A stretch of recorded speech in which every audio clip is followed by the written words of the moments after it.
Think I'm live. Good. All right. Doing my nails tonight, y'all, so I'll be here a while getting this polish off and getting the nails ready for a new coat of paint. Seems like the best night to do it. I think I have plans tomorrow and the next day, so then the day after that. And apparently it's going to be a beautiful weekend. So we'll see if I'm able to get any streaming in. I'm sure I'll find some time somewhere. Can't download updates. That is fine. I don't want it. It just keeps trying to automatically download these updates, and I'm not interested in updates.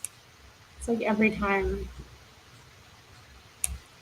I don't care. I don't want the updates. I'm fine with the thing as it works, as it is. Why do I have to get these updates? I don't know. Maybe things would work better. Maybe not. We'll see. And the fan on my computer has kind of started working a lot more. It's funny how things age.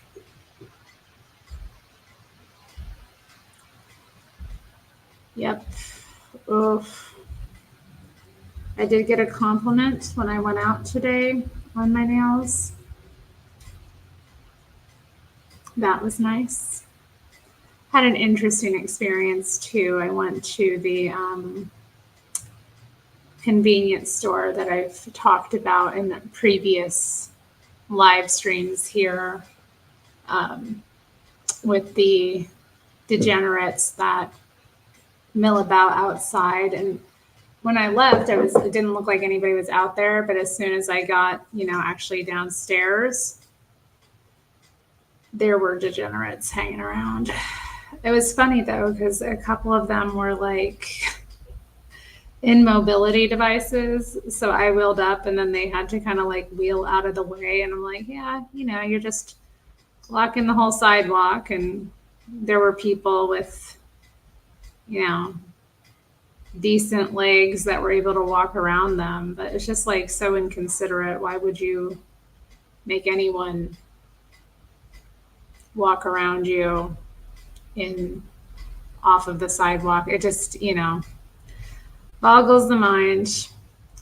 One lady was on a scooter as well. She was tiny. She had like a little platform thing on the bottom part of her scooter to like put her legs up. She had to be like, she was not, she had to be like maybe 4'7" or something, maybe shorter than that. She was tiny.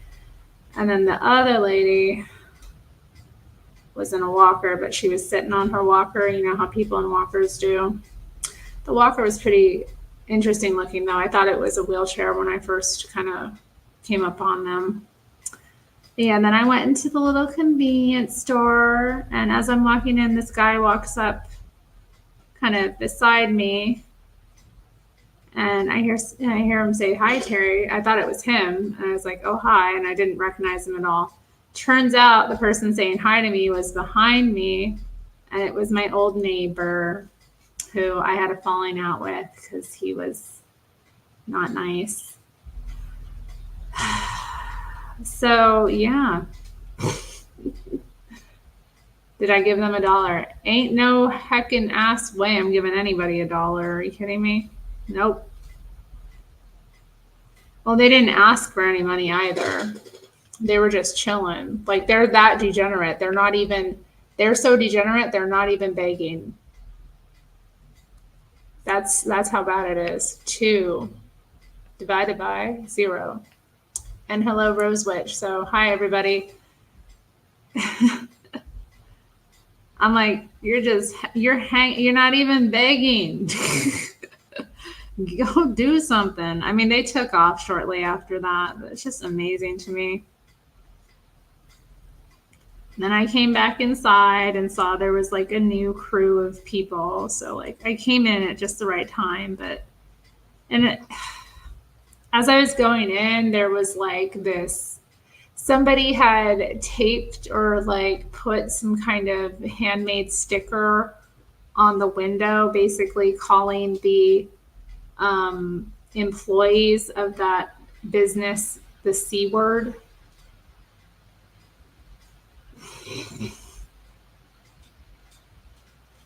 What an experience. Like, I was like, okay, I'll go there and I'll just get like a little, drink from the convenience store. I ended up getting like a pack of seltzer water though. And they had my favorite like probiotic soda, but I couldn't reach it and nobody was offering to help me. So, and somebody is down there, like this guy was just parked in his vehicle, but he's got his base on. Like, when did it become the ghetto here? I don't remember it being the ghetto when I moved here, but now it seems to be the ghetto. It happens sometimes, Rosewitch. Like, yeah, it was amazing to me too, because there was like, first off, the guy who, it's just amazing to me because he was so nasty to me. Like I mentioned, my neighbor that we had a falling out with, like, we had this like friendship for a little bit, but it quickly got awkward because I don't know. I think he wanted to sleep with me, honestly, and I had to be like, I don't do that. I'm not available for that. And then he kind of became less friendly. And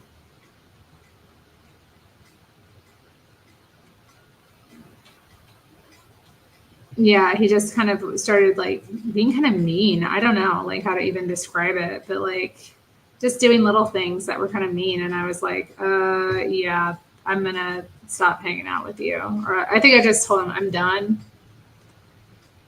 And so like maybe like 6 months later, he messages me randomly on Instagram of all places.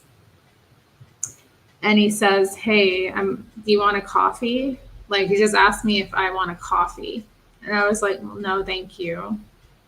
I mean, we live on the same floor. Like I see him pretty regularly, but like it had been very awkward seeing him. And like, honestly, we didn't talk or anything when we saw each other. We just like say hi, but no like chatter, nothing really friendly. I was like irritated when I saw him. Honestly, I probably wasn't that nice either. But why should I be when he was so rude to me? Anyway,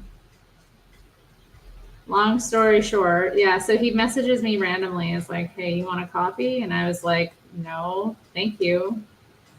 And he's like, tell me why, you think we stopped hanging out.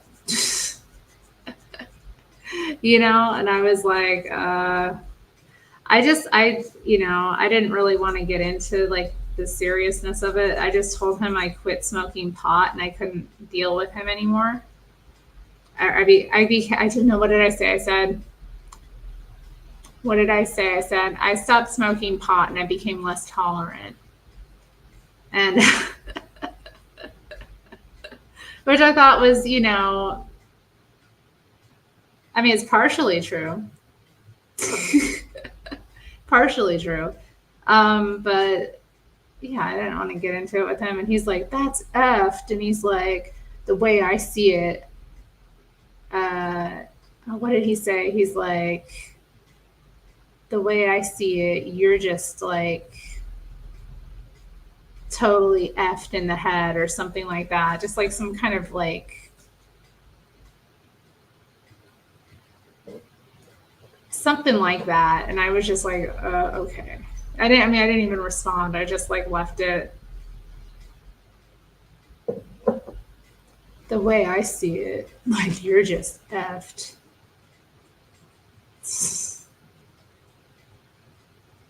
Or like the way I think is screwed up or something like that. Yeah. He's dumb. So like, yeah, after that, because I had been like kind of blanking him when I saw him, or just like being like not very not talkative at all. After I'd be sure to be like, "Hi, how you doing?" You know, extra kind of like irritating.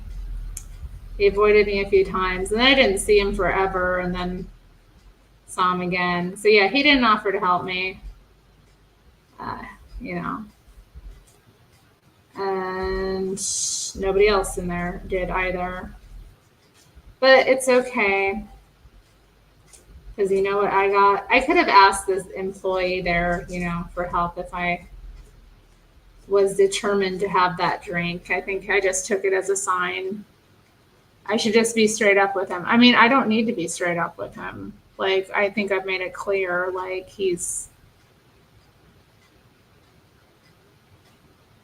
what am I going to say? Like, you are like, you want to, like, have something with me that you're not qualified to have. I mean, what am I like?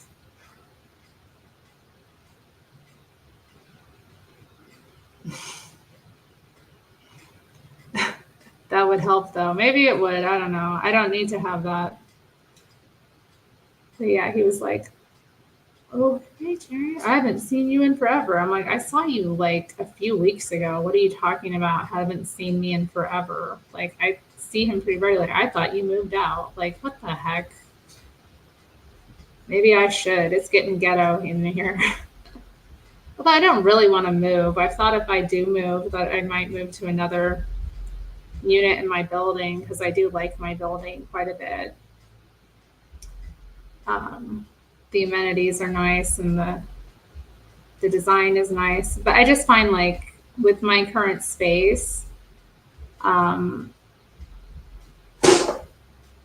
when I moved in, it seemed great, but then I kind of became less mobile and it's just not as good as it could be. And I feel like I might be better off in a like large studio as opposed to a one bedroom.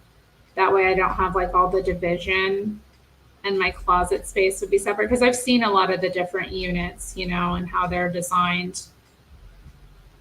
And I don't need a balcony. I never use it. Yeah, I know. I don't think, yeah, I concur with that. Like, I don't think being straight up with some people works. I don't think it's really, and then it's necessary. And then and then it also just gives them more ammo to get into you. I feel like what I said was enough. Like, you know, I can't tolerate you. Like, not tolerant of you and your behavior. And his behavior was like crazy. Like, I feel for him to a certain degree because he's been through some stuff. Like, he had an injury. So I think some of his behavior is due to a brain injury. But at the same time, like, the way I conduct myself when I'm in public and when I'm around people, like I expect other people to not misbehave. Like he misbehaves. I don't know how else to put it. Like he's not considerate of the proper social arrangement, you know, how to behave when you're in public.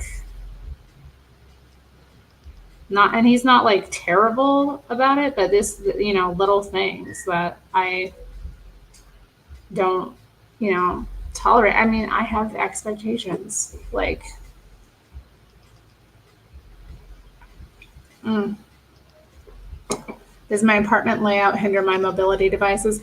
Not really, but like I don't like my bedroom setup, and my closet space isn't really accessible. Yeah, exactly, Stacy. He's trying to devalue me, which is like very common with men who, you know, aren't at your level. Exactly. I mean, like, you know, and I'm like not the one to do that with. Like, it's just, and it's so lame. It's so lame when men do that. It's just like, okay, you know, why don't you go find someone who's at your level instead of trying to devalue me so that you can bring me down to yours. All right, you're not attracted to women at your level.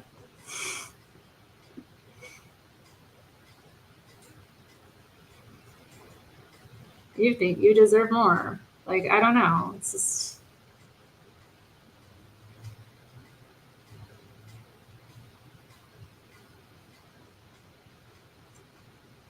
it's awkward. I mean, when they're neighbors too, it's just so awkward when your neighbor is like trying to get like that with you. Like, I try to be friendly with my neighbors, but it can get awkward really fast with some of them.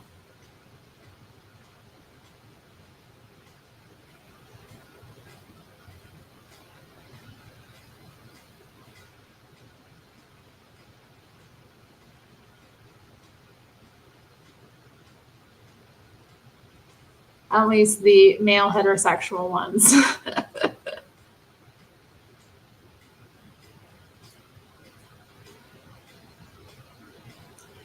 Proper social arrangement.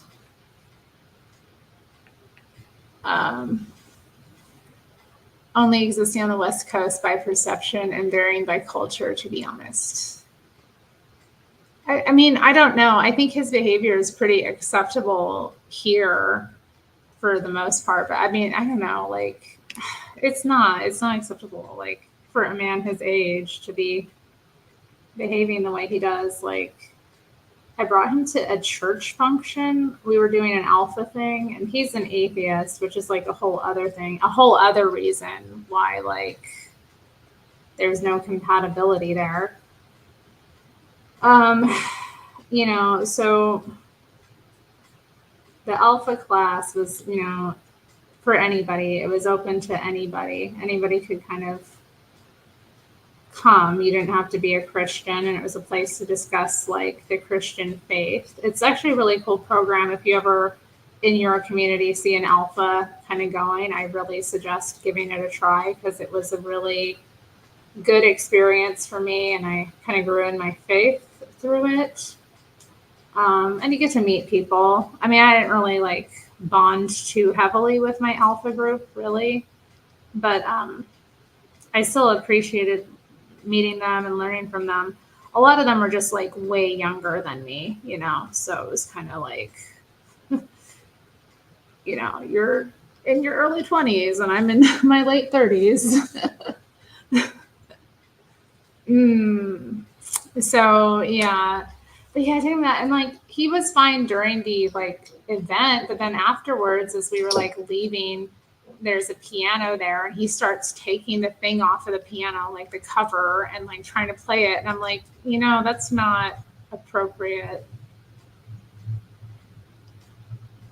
Just little things like that, or like we went into a convenience store, not the one across the street, but another one in the neighborhood that's kind of like it's like an import shop. It's not just a convenience store, and they sell all kinds of things there, and they sell some things that are like drug paraphernalia there as well. And I was not there for that, obviously, but like he started making a big deal about it and like being loud about it. And like I was looking at something and he'd like bought what he wanted, and then like I was still shopping. He's like, Terri, what is taking you so long? Are you just like, are they selling you crack? Like, just like really loudly. I was just like, oh my God. Rose Witch, I've been working on the same drawing for a while. Like my art's kind of stagnant right now. I don't want to say it's stagnant. It's just I've been working on this drawing for a while. So I do a little bit here and there. See why I don't date outside of my class. I mean, yeah. Yeah. I mean, the thing is, too, like, class is a big thing and it's unspoken a lot of the time. Like, you just kind of pick up on these things from people.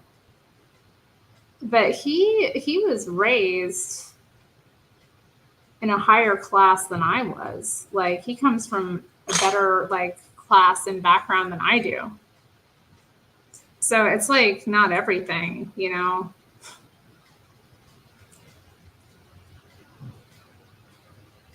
Although, yeah, I won't date like poverty class people, and like it's not even the money, it's the mindset. If people have like poverty minded attitudes, or they express things to me that are poverty mindset red flags, I'm out. I'm like not going to deal with it, because I can't be around people who think about money that way or treat money that way, or have those kind of attitudes about money. It's not good, you know. And I've worked too hard in my life to kind of like have my own growth, to be around people that are like, you know, not moving in that same direction. So yeah, it's like you got to be middle class or above. You have to have that kind of mindset. Um,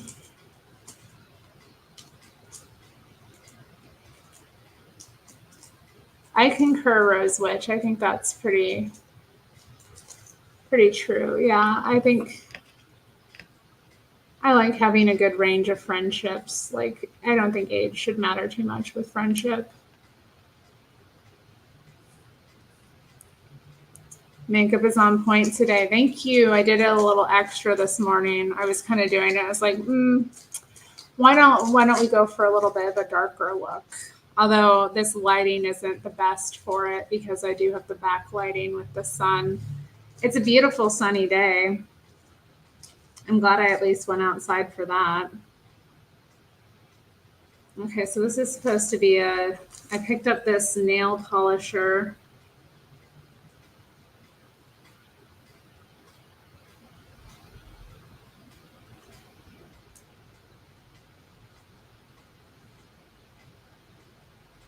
It's different than any nail polisher I've used before, but we'll see.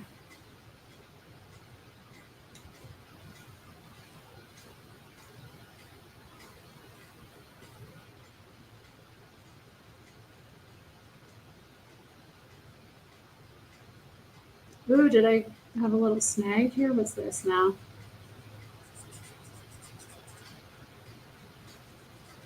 I was doing it this morning as I was listening to the JLP show. Very nice.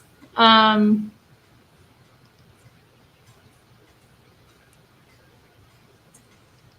doesn't mean you have class. I mean, yeah, I mean, when we talk about class, I mean, there's so many different rules of class, but I mean, yeah, there's just ways of conducting oneself when you're in public that I think are appropriate, and ways that are not appropriate. And I don't like being around people who don't know how to behave themselves. Like, I mean, have respect for other people. When you go into another person's business, act respectful. Like, don't make a scene, you know? Don't use people's things without asking, you know? Just come on. Rose Witch says she is working class. Well, I mean, what does that mean? Working class is very broad, I think. And when you can be working class and be middle class, you could be working class and be poverty class, you know?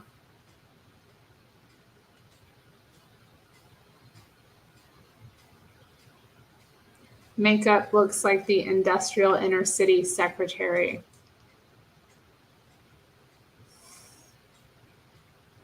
I don't know that I would wear makeup this heavy if I were in the office, but okay. Thanks. Although the next comment is a step below based industrial social worker. So I don't know what I think about that comment. But all right. Chris should be a mod. Hi, Chris. Welcome. And hi, Bosco. I'm not modding anyone. Like, we're not having a wrench. I don't have enough activity here to have mods. I have like people who've been modded for years. And if they come on, they'll have their little wrench. But other than that, no. We're not, maybe if things change, maybe if the viewership goes up, then we can discuss having people take on modding activity.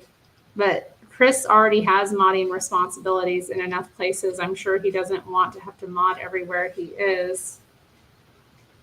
Unless he does, I don't know.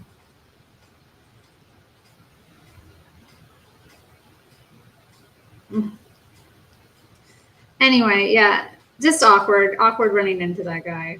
And yeah, it's not just.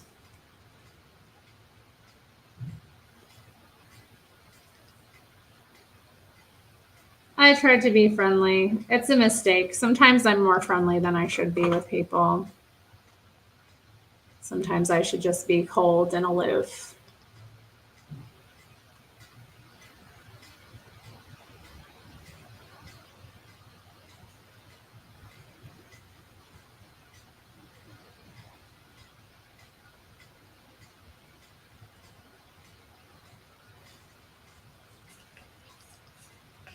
I think poverty mindset is often how you spend money rather than how much you make.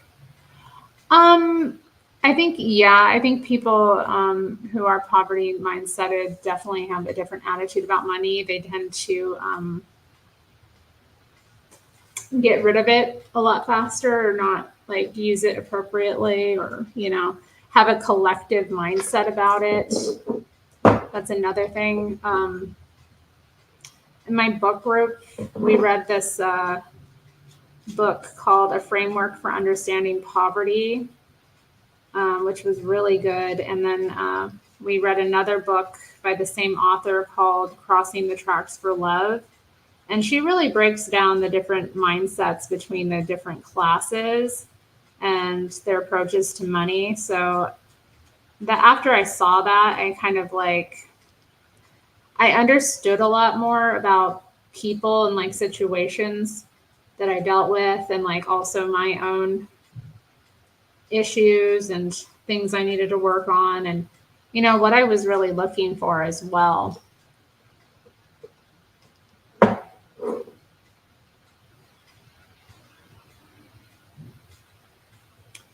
So oftentimes, with people who are in poverty mindset, I mean, it's also what you spend your money on too. To people in poverty, entertainment is really important, so they'll prioritize that. And also people in poverty are more likely to buy, it's so interesting, but more likely to buy, brand name clothing, or,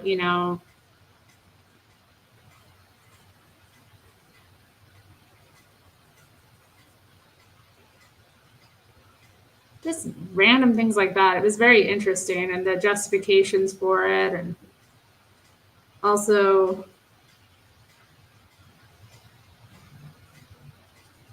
they have a collective attitude about money. So if you're in a relationship with someone, their money is your money. Friends too, it's expected if you have money and and your friend doesn't, that you have to give it to them. Just a lot of things.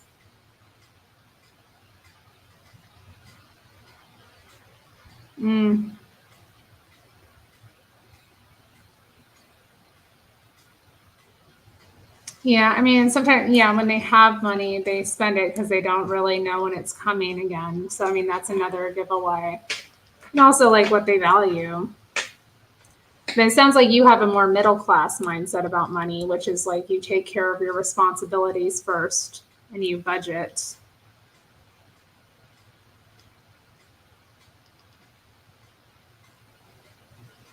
Which is good.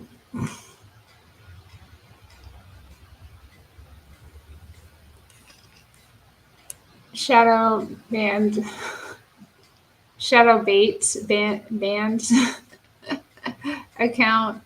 You've seen those 80s secretaries with super heavy makeup. Okay, yeah, I guess I could see that. Me in an 80s secretary film. Me in 9 to 5. Doom spending. What an interesting topic. Doom spending.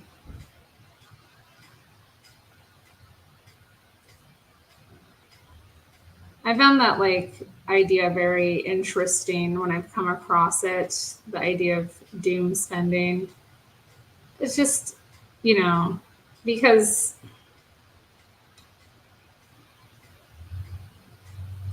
I've talked to people, especially like younger people who still are in the throes of indoctrination from the culture. So they believe that like the world's ending and like everything's effed and they don't have a future. And that tends to be like a target demographic for behaving that way with their money. Because if you don't have a future, of course, you're going to spend like there's no tomorrow. You're not going to be wise about your investments. You're not going to invest. You're just going to spend and live in the moment, which is, yeah, it's also perpetrates poverty, that kind of behavior, not respecting money. Um,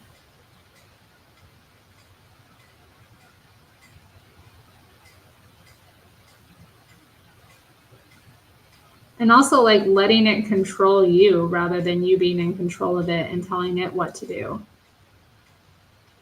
You know, the whole purpose of having a budget is so that you're in control. The money's not in control of you. But anyway, I mean, they'll figure it out or they won't. But hopefully they do figure it out and they don't succumb to swallowing all that like poverty minded behavior and attitudes that are going to lead them into chaos and destruction in their lives. But they're free to do what they want to do.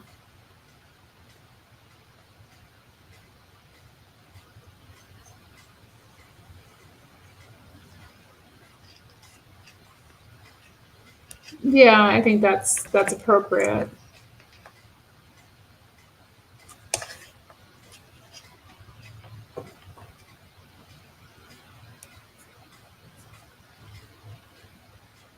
Hmm.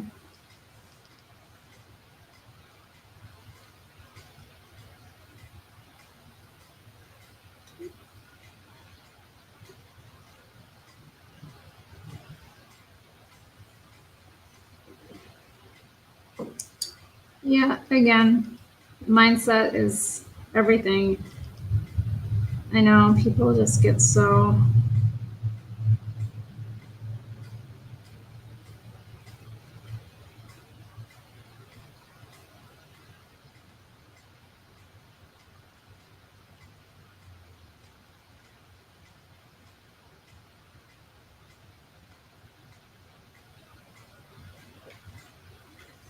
Well, I learned like a long time ago, more money doesn't solve money problems, right? Which is true to a certain extent. I will say having more money has helped money problems in my life, bringing in more money. But like if you don't know how to manage the money that you're making at a low level, like the more money you make, the harder it's going to be to manage. Making more money is more responsibility to manage. So I sometimes, I wonder about that. And I do wonder about people like, you know, if they're this irresponsible now, what's going to happen if they're given more? Like, are they going to magically start being responsible with the money? Like, they don't respect it. How is more going to come to them? Why should they be given more if they don't respect what they have now?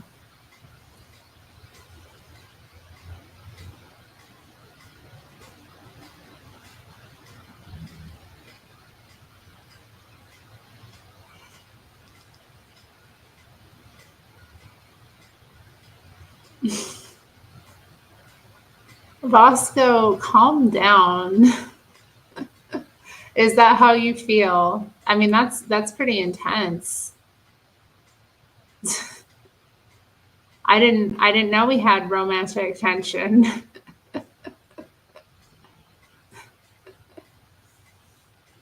The romantic tension. Okay, like what? Terry and I, we are always actively looking out for each other in the chat, and the romantic tension is unneeded. Too much distance between age and space. Sorry, Terry. What? What are you talking about?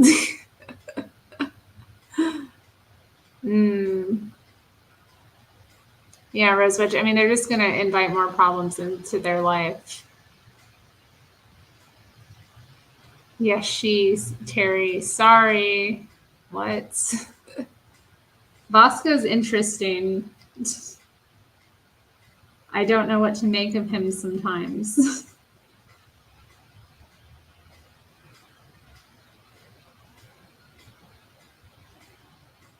I didn't know we had romantic tension.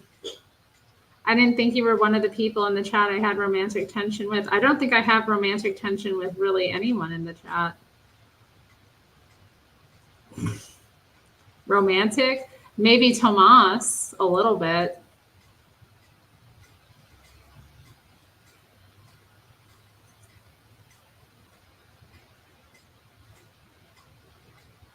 I guess Joelle, I do have. I guess we do have a romantic tension. At least he claimed me, though, as his chat wife. He said I was his chat wife. So on his show, even, he claimed me. So that's nice. He's a nice man. But I wouldn't even call it tense. I mean, I guess it has gotten tense a few times when we're arguing. But whatever, silliness. Silliness.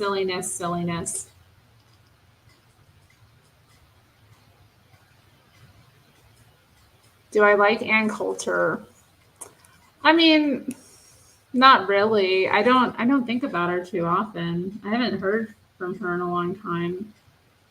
I mean, I don't know. I don't dislike her. I'm thinking about her. She was such a big force, culturally growing up. She's kind of hard to avoid. A lot of people hated her. And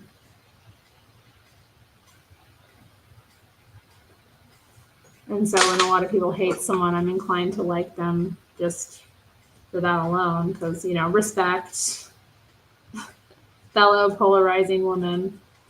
But I don't know. I don't really know her politics other than she's conservative. I think she's funny to a certain degree.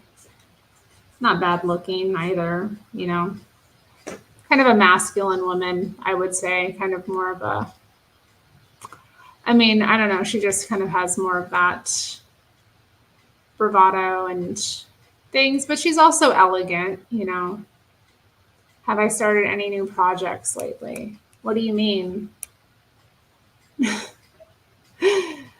I mean, I've been working on a drawing for a while. I don't know. Other than that, new projects. I mean, no. My art, my drawing that I've been working on past month or so.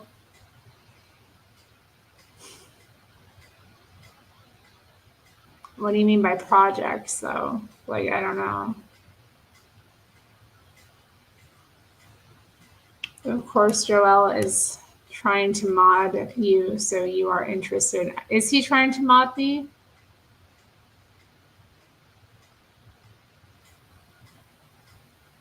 I don't know. I don't know that he is. He's modded a lot of people. I don't know that I would feel special if he modded me. I mean, a lot of people have a wrench in his chat. So, I'm not looking to be modded. I spend enough time on there as it is. I don't need to be a mod in these chats. I really don't. Oh, did she? Okay. I saw her interview. Oh, yeah, I heard that she interviewed Vivek Ramaswamy. How was it? Was it good? How's the drawing looking? Oh, my goodness.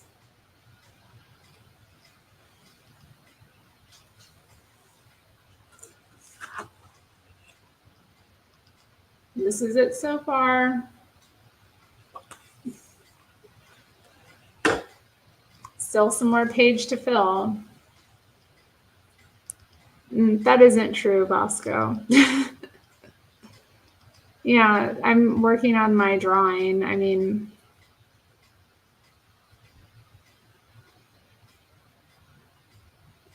art, hobbies, social media, business, anything new you are working on?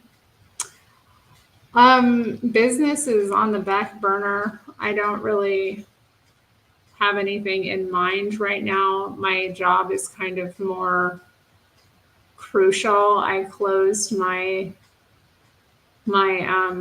tarot reading business last year for the reasons I did. Obviously, just coming to the conclusion that I needed to stop doing that. And I also came to the conclusion that I needed to put more of my energy into just me and to my work as it is. Like, I'm working full time at a pretty, relatively serious job. So I need to put more energy into that. I also,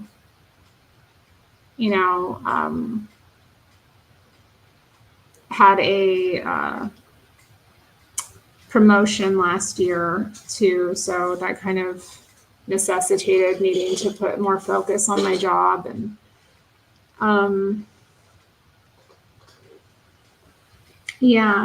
mean, I don't know, hobbies. I don't really have any new hobbies other than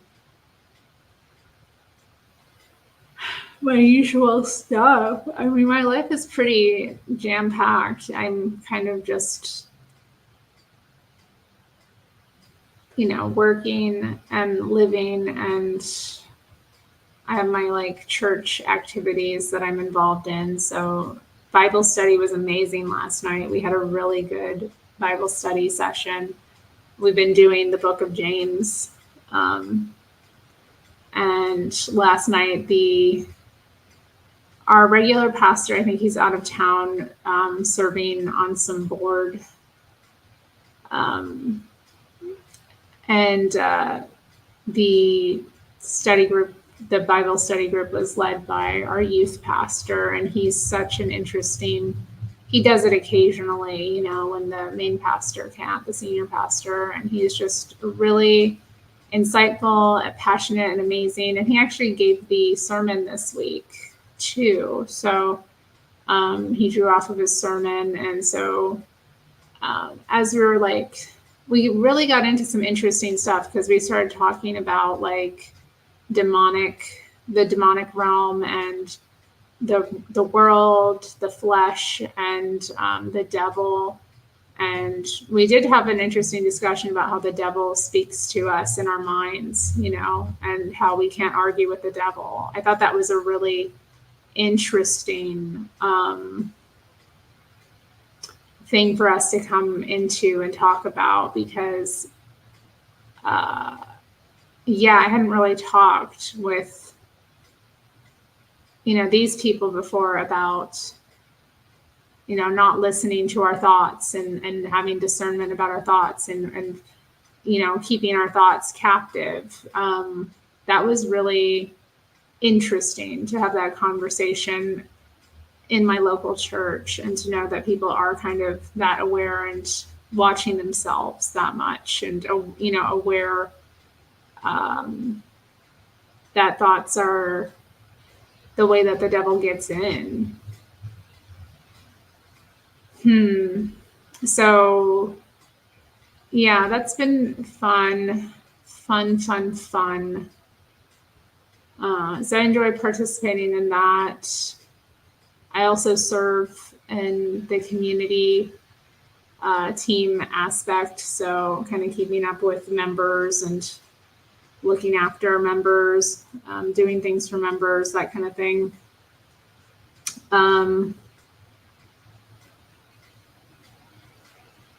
Yeah, so my church activity takes up some time, and then, every now and then I do date a little bit here and there. So past year I've been seeing a few different people, and that's been kind of interesting. And then I have like my friends that I see periodically.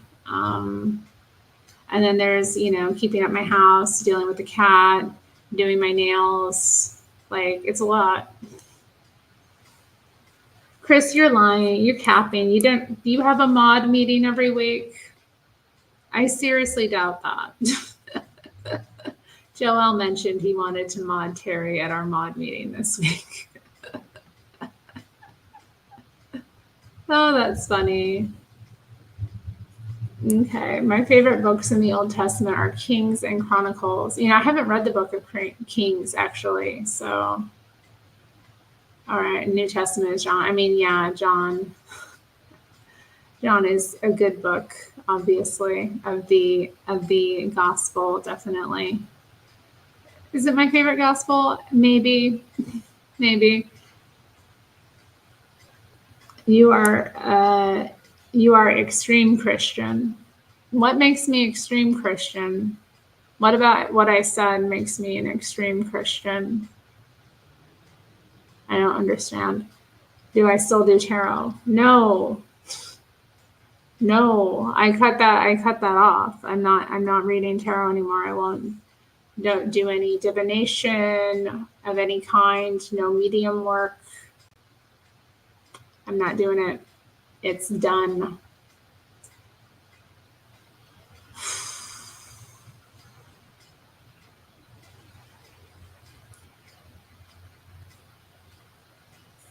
I'm exhausted and thinking faith is difficult. You're exhausted and thinking, well, you don't need to think. Thinking is exhausting. Don't be thinking. A life without thoughts is amazing. You gotta let those things go. You've been thinking thoughts your whole life, and look where it got you.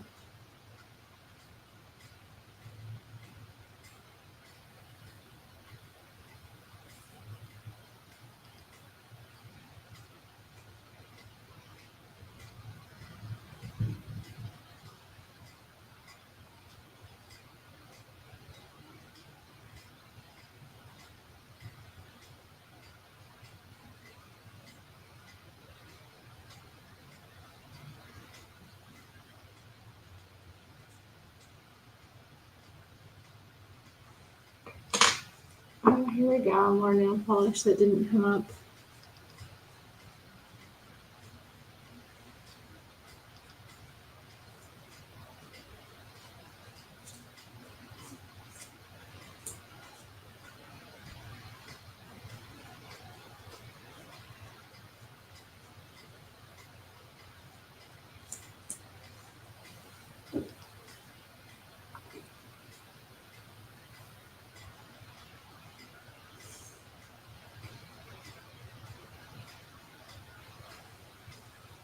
This is funny.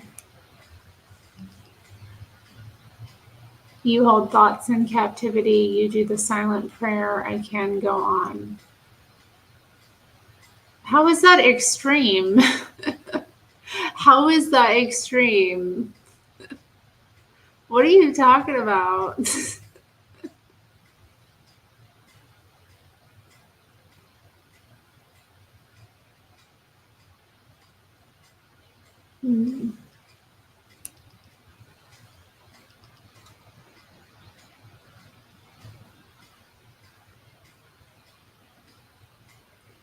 You couldn't relate to it anymore. What is there to relate to? I guess Yeah, I'm kind of like interested relate to. I mean, I think, no,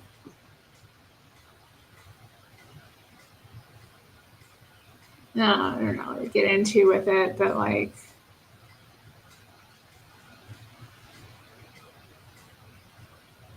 there's stuff in the Bible I find very unrelatable. I learn from it.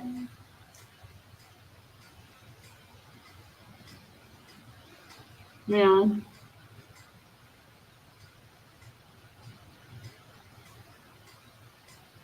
but I'm just wondering, like, what about it was unrelatable? The Christian life. I mean, to me, it just seems the most simple. But I understand. I mean, there was a time when I fell away from my faith as well. It does happen.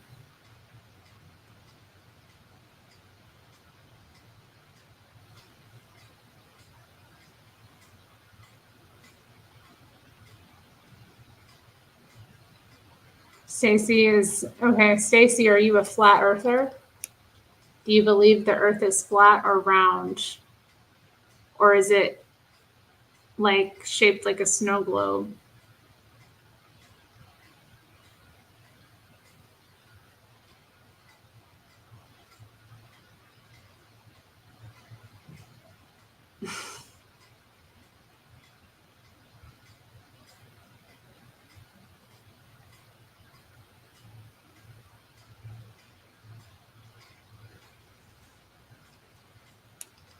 Stacy says they say we're receiving satellite signals past the Van Allen belt, but you can't even get cell phone service in the woods. I don't believe it. Right on, sis. Or sir. I mean, there are men named Stacy. I assume you're female. If you aren't, let me know. But I I can see that. I see what you mean. I don't really have an opinion about like outer space. I have no idea. It's not relevant to my life.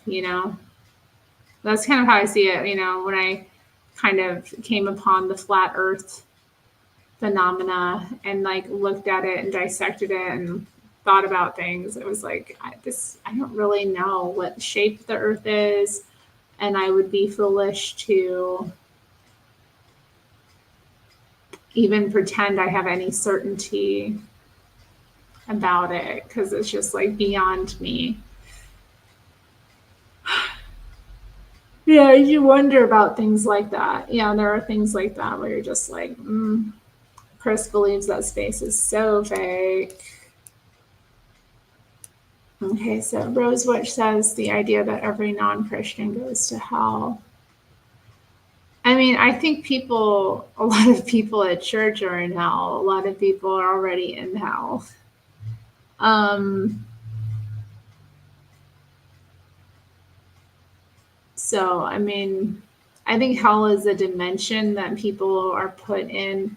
I don't know that every non Christian goes to hell. I don't really have an answer about that. I don't think that that's necessarily what saves you, but I think faith in the living God is what saves you ultimately. But I mean, as a Christian, there's that belief that I think there's something to that belief of, believing that Christ died for our sins so that we could be reconciled to God is it's part of it.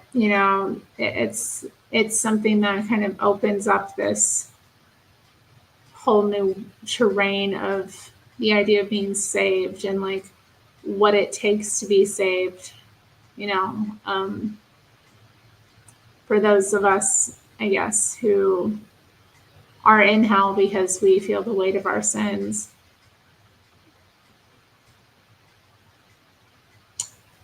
I don't know. It's hell to me is like a dimension. It's how I perceive it. I perceive hell as a dimension, and it's something that people kind of go into based on different choices they make, different ways they're led. The demonic workings upon us will lead us into hell. You hear people describe like extreme situations of insanity or drug addiction or, whatever terror they're being gripped by. And, even I have to admit, like at times in my life where I felt like I was in hell, I was like, there were the people around me were far more sinister, like the situations I was in, the circumstances I would come across, like, and it was all dimensional, and what I really needed to do was to elevate myself out of that. And I think I did find my faith again in that time. So like when people die though, do they go to this place forever? I don't know, maybe if we live our whole lives in hell, we will. I don't really have an answer to that.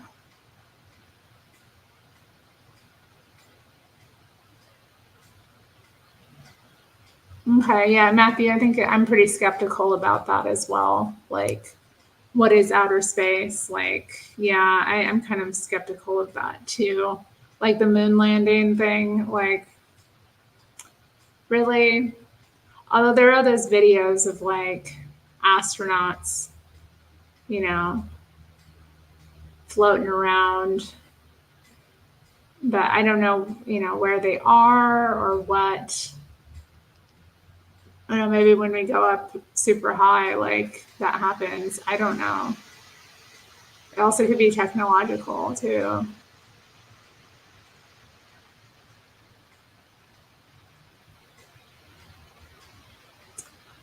Anyway, interesting conversations. Is space real?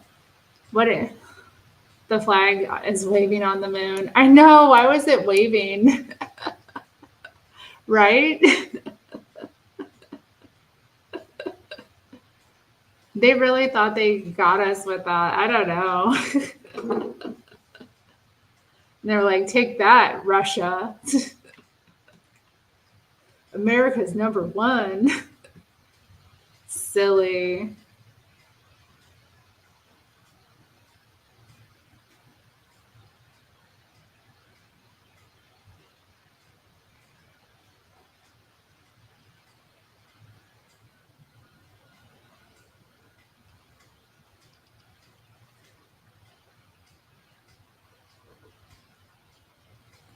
The flag was moving from the engines of the ship. Oh, we got a space believer.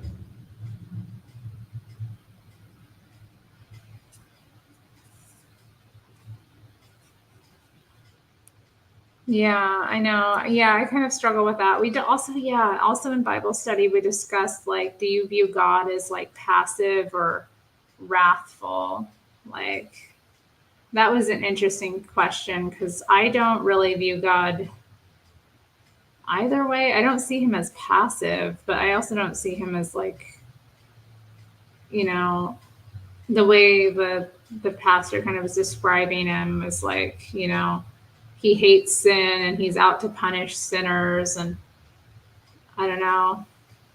But I have to, with these things, with these kind of like spiritual questions, I have no idea. I have no freaking idea.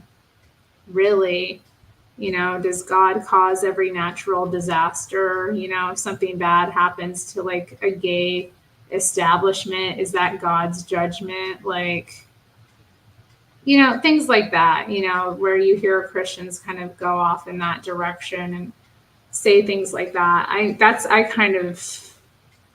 I'm very confused about that. So I'm like, where are they getting this from? Like,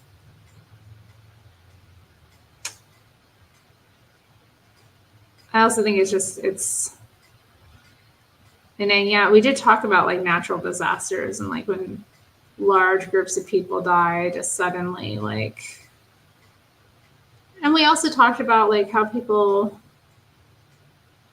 question God or lose faith in God. It was an interesting Bible study, and not many people came either. It was like 5 of us.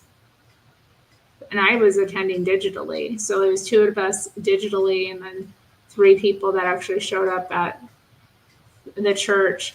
I wish they would do it at our local church. They're doing it in tandem with these 2 other local churches. So they're meeting like across town, and both of these churches are like way out of my way.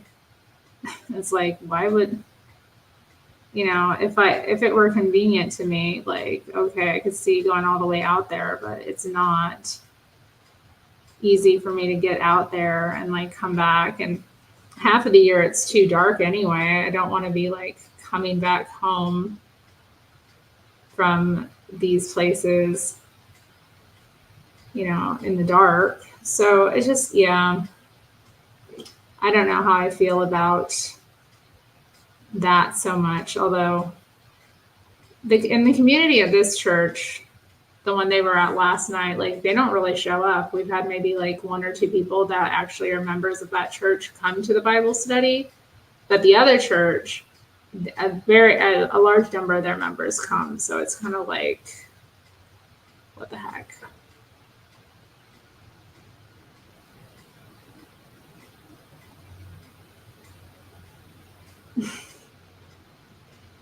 No, the ball tards. Oh goodness.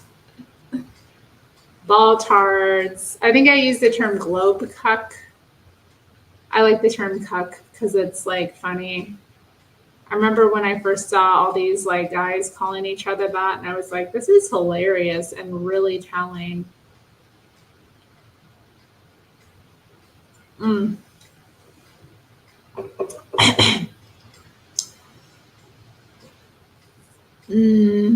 Rose Witch is not big into conspiracies. I mean, I'm not. I find them interesting, but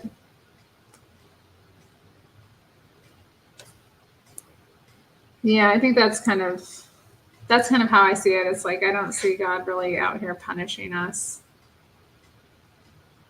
Like we punish ourselves. Chris thinks cuck is a nasty word. Yeah, I probably shouldn't use it. It's not very ladylike.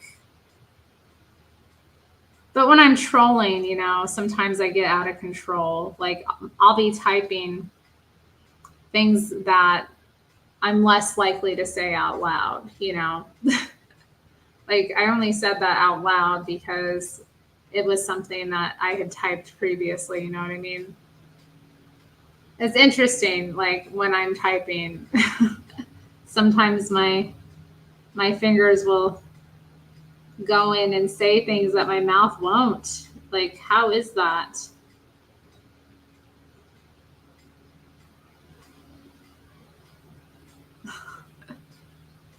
How is that? And then I have to be like, oops, I went too far. Oops, that wasn't nice. So you don't believe in a devil?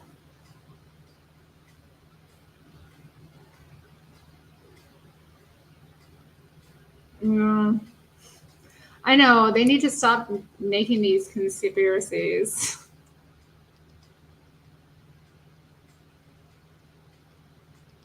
If they would stop committing conspiracy, we wouldn't have to like have all these theories,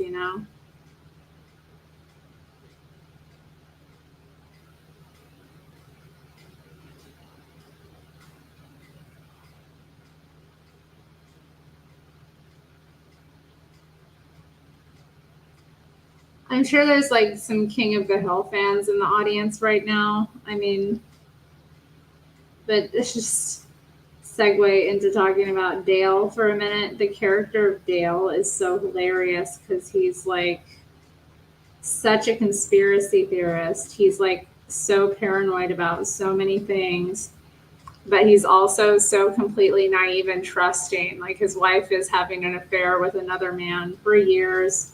His son is like a product of that affair.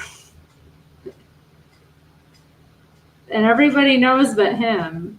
I find that like just so sweet, like that juxtaposition that he's like the most skeptical, paranoid person, but he trusts so blindly the people in his life. Yeah. Boomhauer. Boomhauer is an interesting character too, but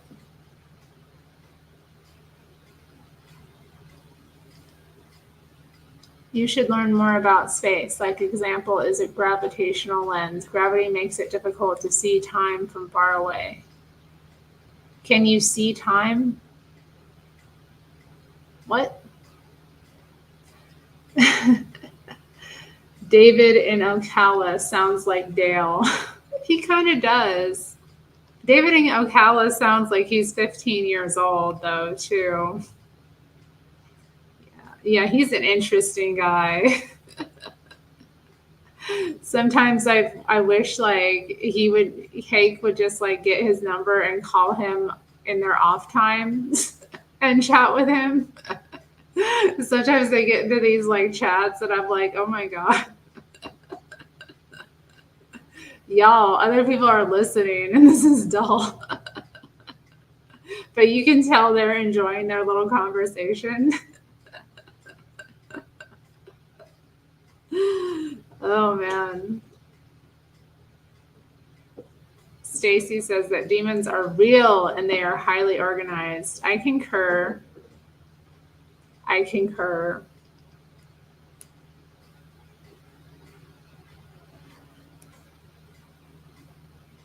You can see time bending when you look at the oldest stars. What are you talking about? This is beyond my comprehension. Although you think I should look into it.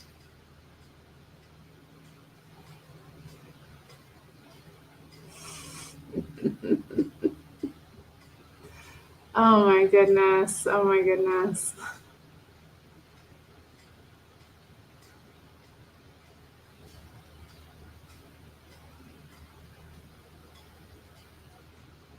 They use a telescope that is floating through space right now perfectly.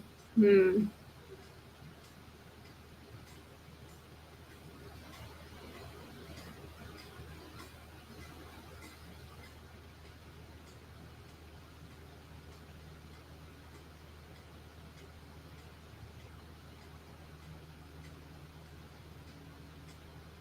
Interesting.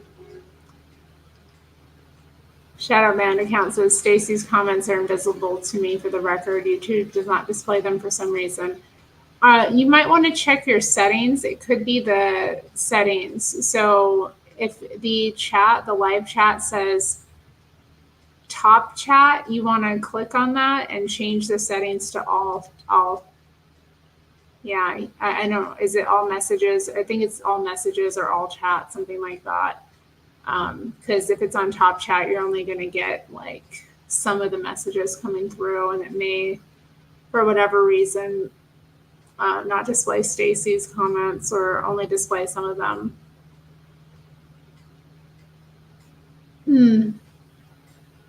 That's what I advise. Okay, so here they are. Yeah, or you got blocked. It could be that you're blocked. Maybe Stacy doesn't want to deal with you. maybe Stacy doesn't have time for that. But yeah, Stacy says she's blocked no one. I thought she blocked me for being such a kook. Aw. Now we're gonna get along tonight. Okay, so let's move on. I'm like letting this dry a little bit longer. And then gonna paint my nails. I have chosen a nice brown color to paint them. Sounds nice. Have a nice brown nail. Do a matte coat on top. Matthew says most women block me, LOL. Well, you do be saying crazy things about women, and you do spell it wrong most of the time. I don't know.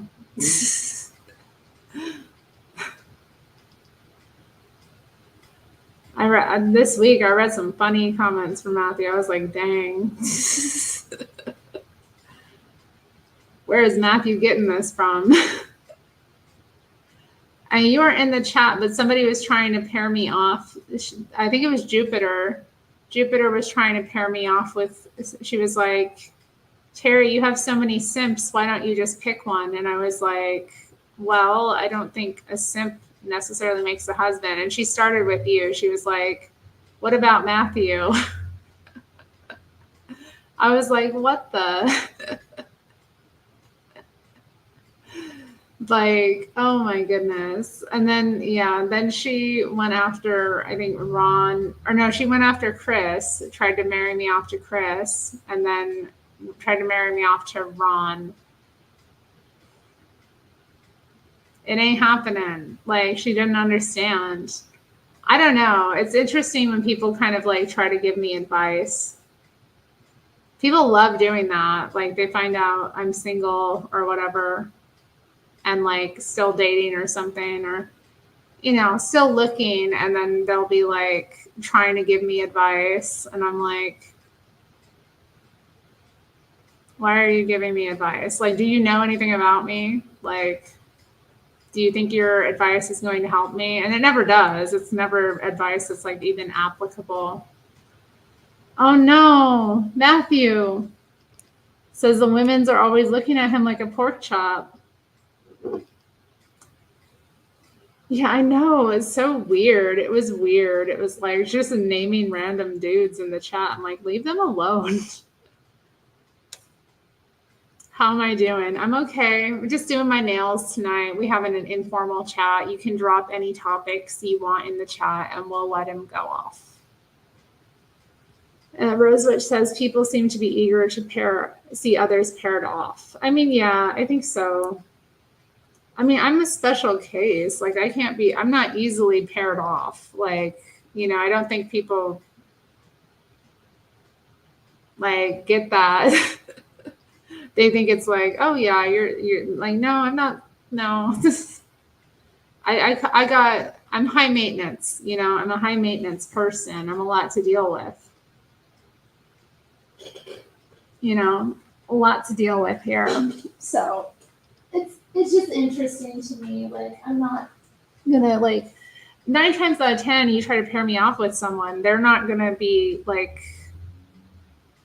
interested, you know, or it's not even that they're not going to be interested. They may be interested at first, but then they're going to see like what they have to deal with, you know, being with somebody who's, you know, got the conditions I have and that kind of thing. Like, it's not simple. This is why I prefer meeting people in person, you know, because you meet somebody in person, they get to know you over time. They see you like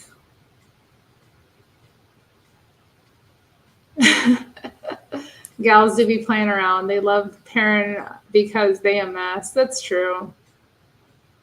Dudes don't really do that. I don't know. Some of the guys in the chat, like, but I think someone was telling me that they're just flirting with me when they do that. Because there's like Flat Earth Rectory's like, Lord, I need to find you a husband so you stay out of this chat. Like,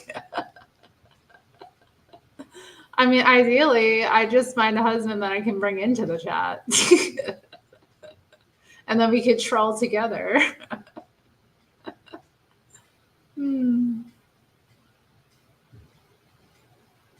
I mean, that's valid, Rosewitch. That's the other thing. Yeah, Santino, I did hear your super chat joke. It got read out this morning. It was good. You did good. But yeah, I mean, that's valid too. Like, and that's the other thing. I don't think people like to hear that either. They don't like. A lot of people are very codependent, so when they hear that other people are like content or happy being single, like it just, they don't get it. They're like, what? No, I'm not happy being single. Therefore, you can't be. Nobody's happy ever being single. It's like, I don't think they realize, like, you know, some people are just like, you know, again, not going to be easily paired with just anyone. The population is becoming increasingly single. I do think it is a problem, though. I will say that, like, I mean, it is. I think people do better when they're in, I know people do better when they're like married. Like, it's better for society, it's better for the individuals involved. Like, it's a good institution, but yeah, it seems like the population is very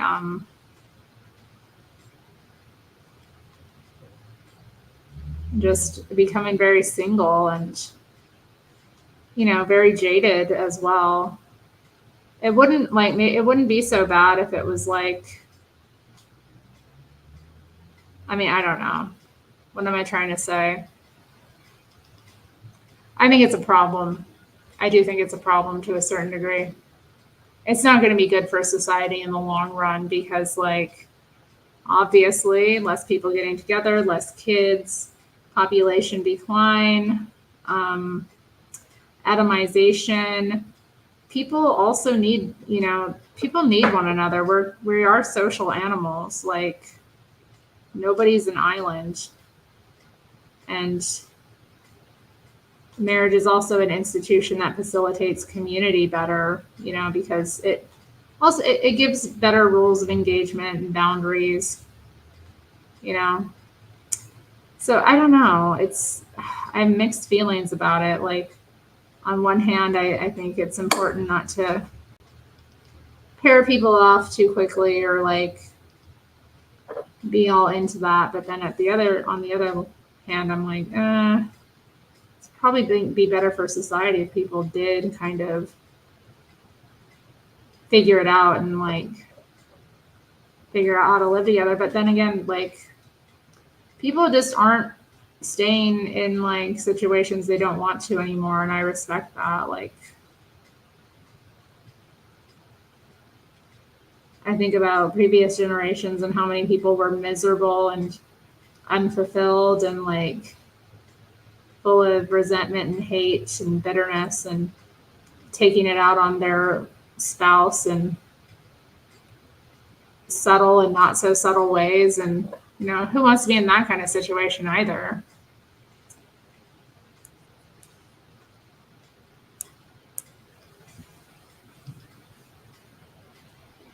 Oh, interesting. 1/3 of men and women who turn 45 in 2050 will not have married. We'll see about that. We'll see. You liked my call today when I called into the Hake report?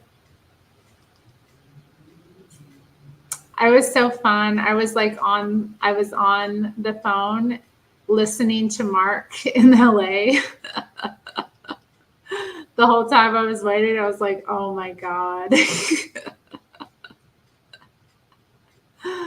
Oh my God. Oh my God. Like, that guy. And I was like, oh man, how am I going to follow him? And it's like, I tried not to say anything, but I did. And then it's like, oh, you don't agree with him, do you? Like, no, what the heck? Who agrees with this guy? He's insane and he's scary and very angry and very full of fear. Like, and he says things that are just like very alarming to me. So yeah. But you liked my call. That's good. I'm glad you liked my call. I liked my call. I listened to it like a few hours later.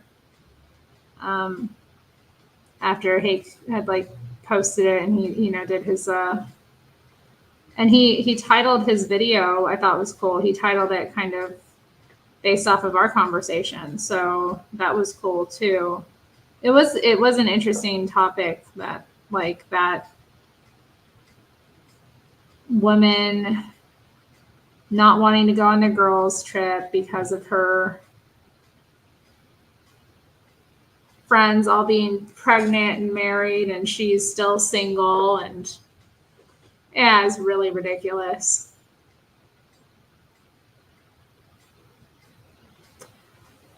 Oof. It's better to hold up. Chat going too fast for me.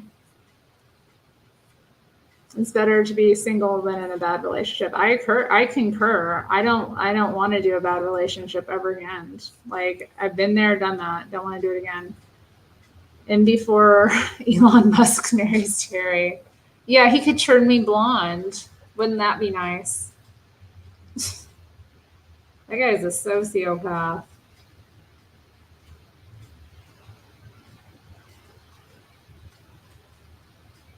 I don't remember. I think it was like Anchor Baby who was showing the video of his ex talking about him and this Christmas where he'd forgotten to like get her a present. And he was all apologetic and he like went out in the snow and dug up like flowers. It was a weird story. And I was just like, that is so lame. I was like, not only does the dude forget to give you a Christmas present, he like goes and gets you some flowers that he dug up out of the snow. That's my Christmas present. Give me a break. As if. Younger women don't think they don't need men. Why do you think that is? Well, what do they need men for? I mean, at the age they're at. I don't know. Do they? Do they not? Like, I guess it's more, the question should be more, what do we need men for? What do we need men to do in our lives? Like, I mean, I think some of it is just propaganda from the culture, you know, making women feel like they're empowered and they can do anything on their own and they can make their own money and they can, you know, I've even heard younger women talk about like, because they haven't found Mr. Right, so they're thinking they want to just like have a baby on their own.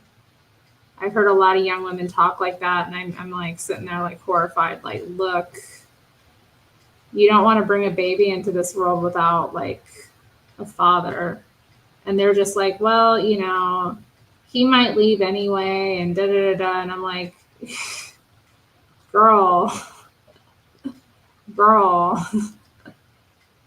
You know, if something happens, if you like get divorced, you know, you end up a single mother, like that's sad and that's unfortunate, but like at least you tried at the beginning to give your child the best shot at life. You know, at least you tried to do things in the decent, right way and give your child the best. And, you know, maybe it didn't work out, but you can at least, you know, look at your child and be like, you know, it didn't work out, but we tried to do the right thing for you at the beginning. Like, you know, I just think people are so crazy.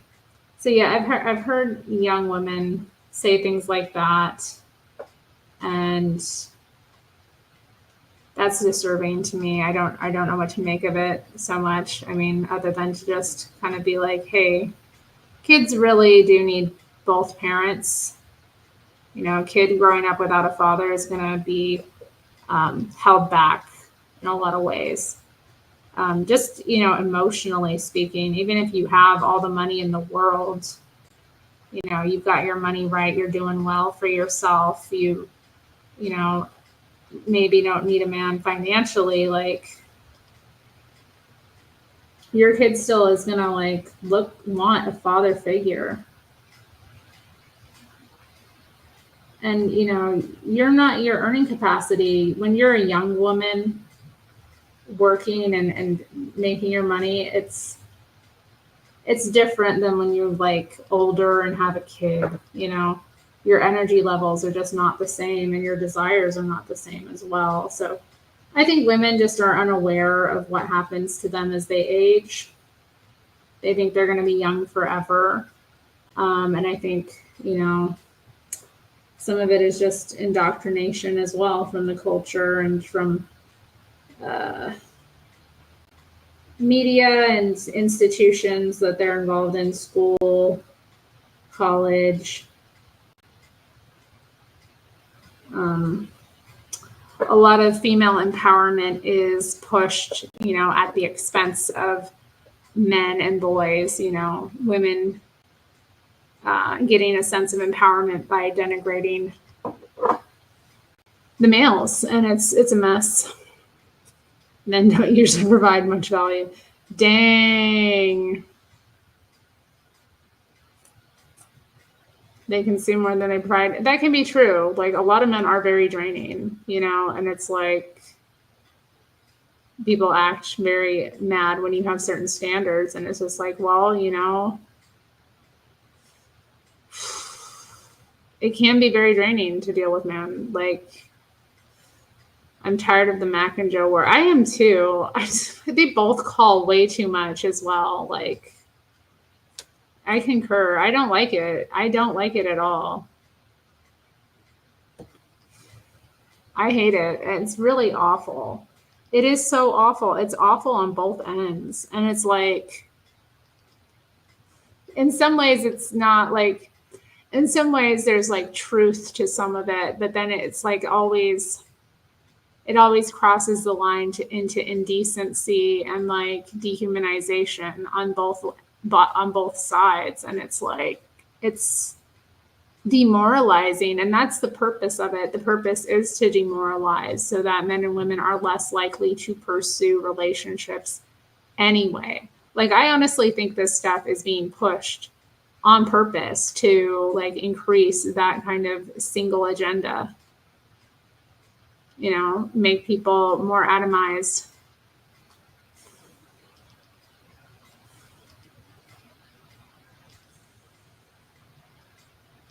Make people atomized, make people like who are already kind of lonely even more miserable and isolated. And then if they do meet someone, like make them sabotage that relationship because they've got all this like demonic script running through their mind that like,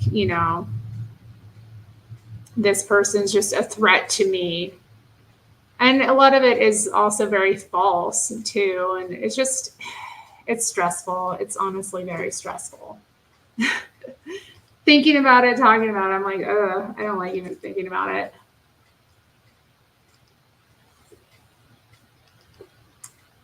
Yeah, you're right there, Rose Witch. I just meant in like relationships, sometimes not all men are like this, but a lot of them are very emotionally needy and they look to women to be like their only outlet for that kind of thing. And it can be very draining. You know what I mean? Like, where men will like hold in all their emotional stuff and they just want to have the woman as their like outlet.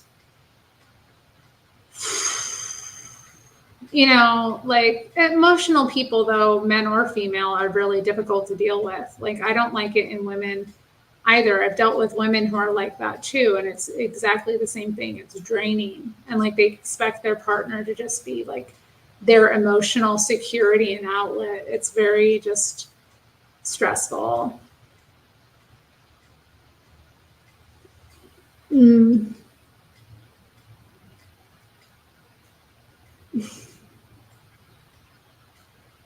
I don't know. I mean, I don't know I couldn't call somebody like that a good man. It's all wrapped up in hate, the Joe and Mark feud.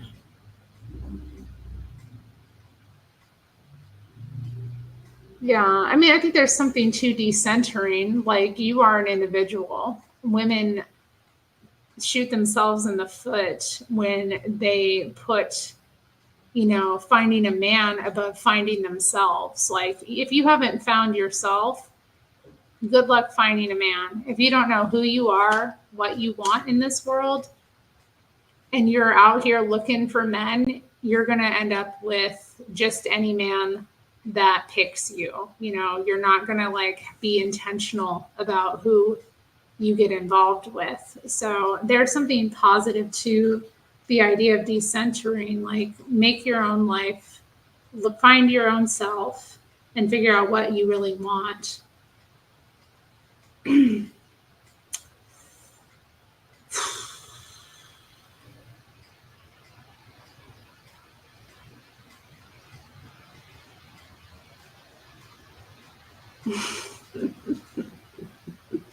Oh, we're having the conversation. It's getting real in the chat. The chat's getting real. Oh man. So yeah. JS Urban, hi Josh, says without men, none of the women in this chat would last 90 days. I mean, yeah, I think though, like, and Stacey's already said, she's talking about like the context of like a romantic relationship, not civilization. Men are very necessary, and just men and women are necessary for civilization, period. Like, I don't think that can be disputed. I mean, some people think that it's possible, and like, I mean, there was a time when I like knew and interacted with like the lesbian separatists, and even them, you know, even they like, if you scratch the surface, you know, somewhere like they sometimes have to rely on men to do things. Like, I know they might have to hire a man. They look for and try to, you know, prioritize women in these fields, but like it's I'm grateful for all the men in society who do things, you know, who work jobs and do things that we need them to do, like, period. Like, they keep it running. And I think men can work to a capacity that women can't physically, just because of the very nature of their makeup, you know? So I'm grateful for the men in my workplace. I'm grateful for the men who deliver my groceries. I mean, sometimes it's a female, but mostly it's males. Um, you know, men who repair the streets and build the buildings and like all of that. Like, there are women who work in these fields, but by and large, it's mostly male. And if it was all female, I wonder if it would work. You know, would it? I don't know.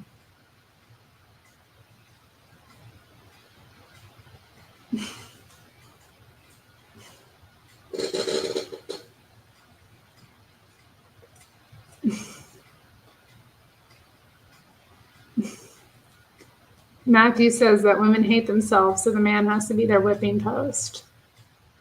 I mean, you know, that is a thing, but I think men also do that to women too. It's probably more common though with women. It's more so, or I should say, it's more socially acceptable for women to behave that way.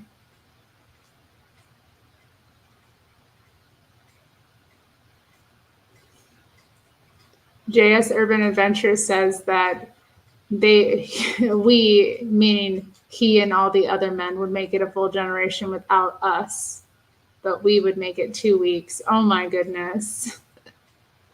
Are you sure about that? Let's not even try. Are you sure about that? Like, I don't know. I don't think it's true. Just all the women I know and all the things that they do in society, I don't know. I don't think that's true. JS Urban Adventures says he's positive. Oh, dang. He is positive. Oh, my goodness. Well, anyway, interesting comment, Bosco, or not Bosco. It was Santino. Santino asked this question. Women would just eat each other.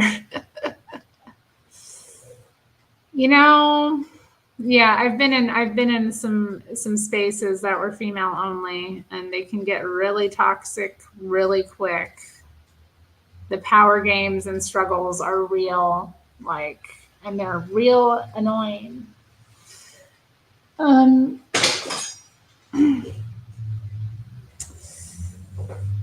Okay. Wait.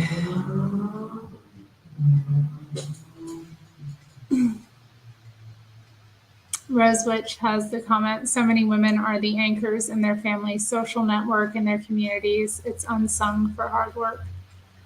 I mean, yeah, I think a lot of women don't really get the credit for the labor that we do. It's kind of just seen as, I don't know, it's invisible, really. S.A. Brady, I don't agree. I mean, the Industrial Revolution, we need workers, and men are. If men were to disappear, who's going to fill all of these roles? And then, how are we going to do that on top of like everything else that needs to get done? I just don't see how society could cope without either. I mean, if you want to talk about like on a personal level in a relationship, you know, yeah, maybe you don't need a man in your house, but like when you look at it in the demographics and just how things kind of turn out, like if you have kids and you don't have a man around, you're likely to have, more criminal activity, like behavioral issues, all kinds of things.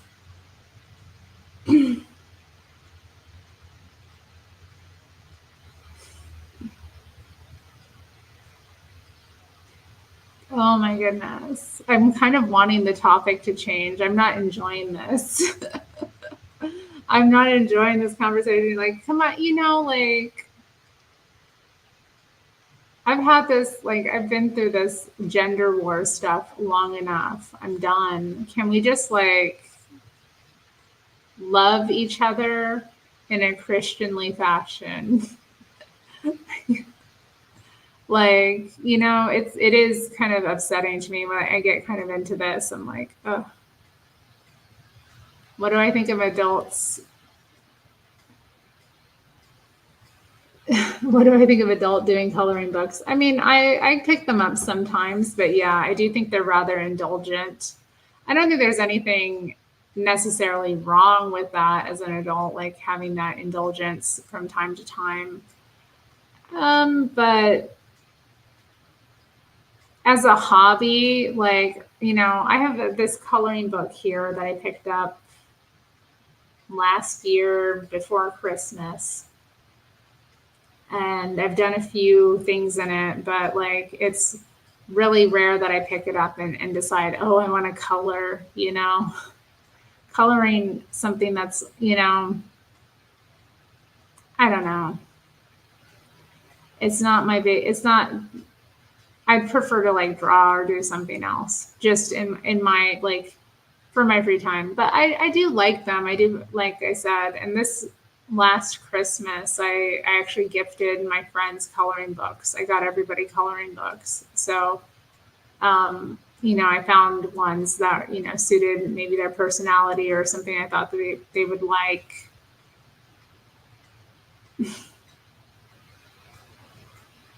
Well, people like childish things. I don't know. It's not people like how many adult people collect toys or like do other things that maybe they shouldn't, whatever. It's a moot subject, and I believe that the people who continue the argument do so arrogantly. Dang, Tomas. Tomas coming in strong. Thank you, Tomas. Tomas is wearing armor and speaks accordingly. Yes, he is rather. He's rather matter of fact. We could talk about aliens or if the Earth is flat. Okay, so we kind of touched on the flat Earth thing a little bit. We touched on space being fake, but like aliens. So aliens, what do you all think about aliens? Is there an outer space where there are other planets with like extraterrestrial life? Yes or no? And do those life forms have the ability to travel and visit us from these places? And then on top of that, like, or is the phenomenon of aliens actually something else? And are they demonic entities or something akin to jinn or like elemental creatures? I think that sometimes because I remember in the 90s they had all of these they had these like shows constantly that were like having depictions of gray aliens. And I found them terrifying. Like these drawings you would see of the gray aliens just like disturbed me. Like I got really frightened of them. And then like later on when I started to get into studying like the elementals and like fairies and like elves, I realized that like the dark or the gray aliens look a lot like dark elves. And elves, like when you look in like when you look at um mythology and stories about these creatures, they're known for abducting people, and they're known for a lot of the same kind of activity. And um, so I don't know, like I kind of have like this idea, like maybe they're elves or maybe they're like demonic. I'm not sure.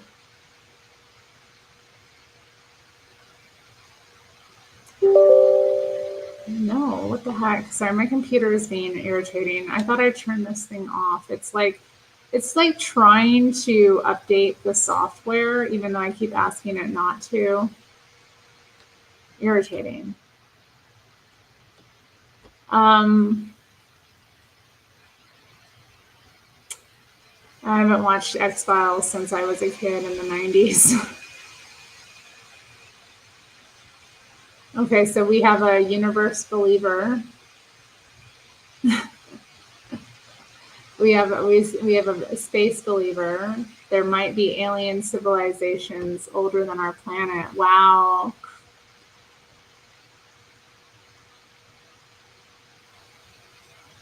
Elemental is just it's a term for a type of like spirit entity. So it's just a way that like you would describe like nature spirits like nymphs, fairies, elves, um, pixies. I'm trying to think leprechauns, sprites, things like that. Those kind of creatures that belong to that kind of realm. Mermaids, shapeshifters like that. But then, of course, there's in terms of like paranormal understanding, these creatures could also be like jinn. So, you know, there's a lot of parallels between the two, and then like um and then there's like actual like demons. But I find like I don't know, I think there's like a difference between the two. I don't know. In terms of how I see it, I believe that like there are elemental spirits or beings. I don't even know if they're spirits. They're just like life forms that exist in another dimension. And then there's that can sometimes come into ours. There's um, and then there's the demonic realm as well, which behaves differently. So I don't know.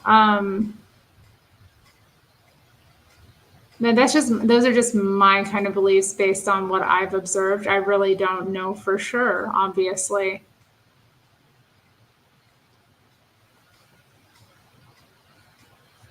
Is Rose the only if you also believe in space, please out yourself.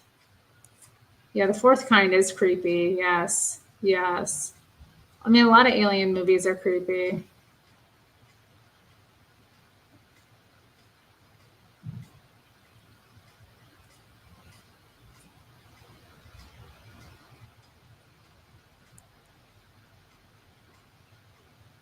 Some people I've heard tell me that they've seen aliens are the same people saying they got a medium to talk to their dead cat.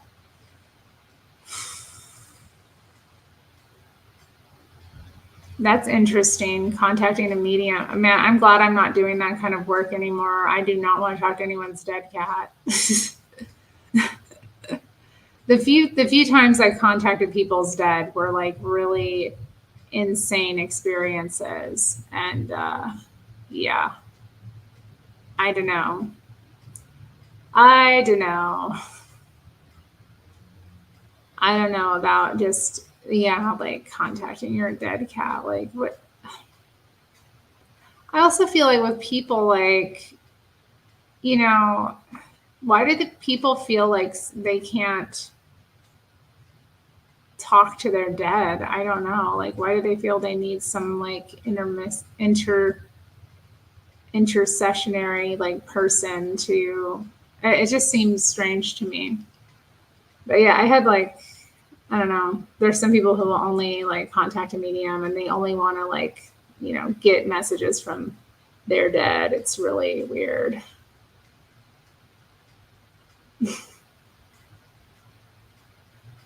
S.A. Brady is a space believer. Hi, Rome. Welcome to the chat. You ladies, shake my head. No, my kitty is not. He's sleeping on the couch. You okay, baby? You're not in hell. Sometimes we fight and that's hell. But you a good boy, aren't you? Yeah, he's a good boy. Oh, La Rona. Yeah. You ladies. I mean, yeah, X-Files was good. X-Files was really good. Yeah, I won't be seeing that movie. I don't want to see that movie. That spirit is frightening to me. I mean, JS Urban Adventures, that's you know, that's fair. I do believe though that I've had experiences where like I've I don't know. I don't want to get into it. But I mean, regardless, it's not it's kind of like I guess I kind of see it like using drugs or something, like you're putting your foot into dangerous territory and you're opening yourself up for like all kinds of demonic activity. So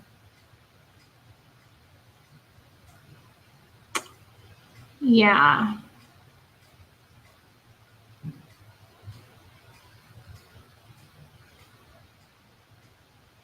Can someone tell me what space believer means? I never really heard that term before. I just made it up. I just made it up. I just made it up.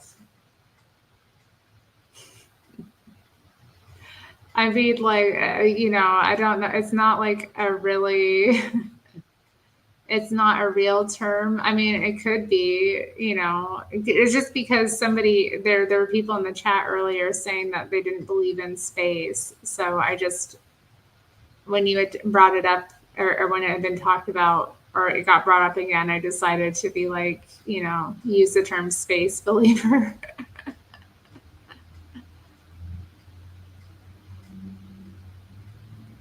One guy said he saw Darth Maul for real. Oh, dang. Dang. Not Darth Maul.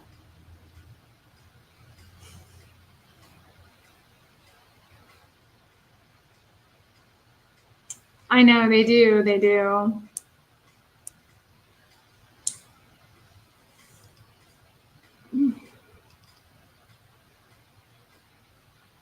Bad times. I don't know. Like when I look back and kind of think about it, like I'm just kind of like,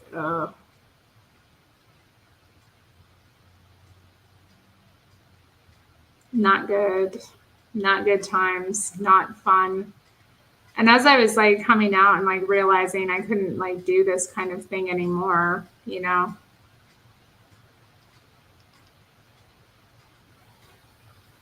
like I realized I couldn't be doing like medium work or any kind of divination and that kind of thing, like that it was,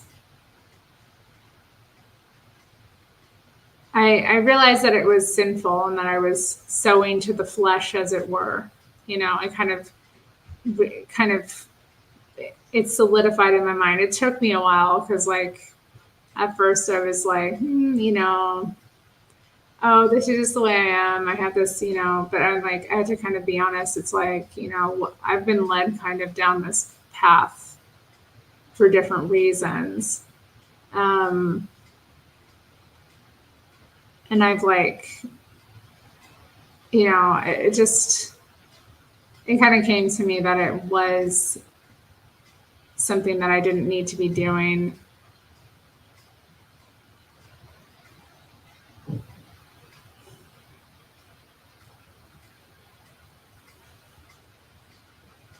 And I found like with people, like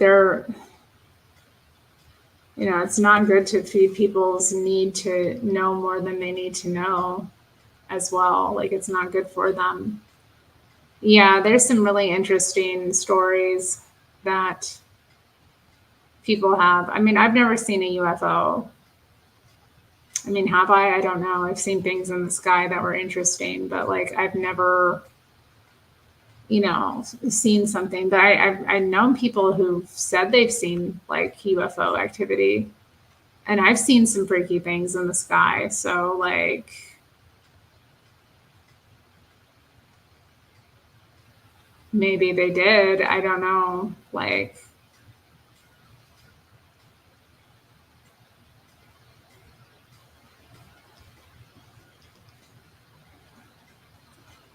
Santino says the clock of war is getting closer to striking midnight and has a, I'm not sure what that emoji is. They kind of come through oddly on StreamYard.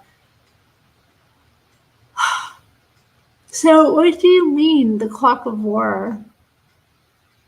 The clock of war. Are you talking specifically about something that's going to happen? I have a hard time explaining crop circles. Yeah, I can't even explain that. I don't know. I mean, maybe. Oh, cryptoids. I love cryptoids. Oh, sorry, I clicked on the wrong thing.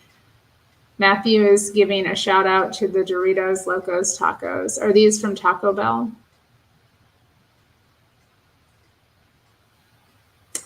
Okay, so yeah, what do I think of cryptoids like Sasquatch or Mothman? I definitely believe in Sasquatch, Bigfoot. I'm pretty sure I've heard Bigfoot before. I think Bigfoot is an elemental. I think Bigfoot is a like interdimensional, like elemental being. Because they're just because of the way that people who've seen Bigfoot describe the kind of encounters and what they deal with. And I mean, no, I haven't, there's a lot of people who are like Bigfoot, who say they've, talked with Bigfoots. I remember listening to recordings a while ago of a person who said they have like Bigfoot visit them like regularly, and they recorded them, and it was like the Bigfoot was like talking to them. That seemed a little bit far-fetched to me. That was like,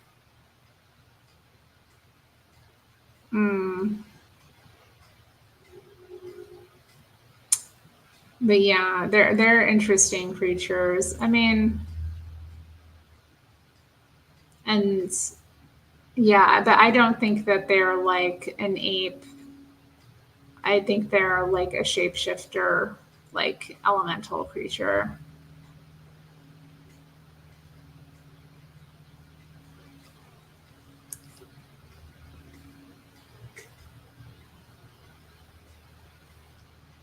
Ooh. Chris, do you want to tell us about your spirit experience? Do you want to come on and share your experience? Spook us all. Get on cam or get on mic and tell us about it. Ooh.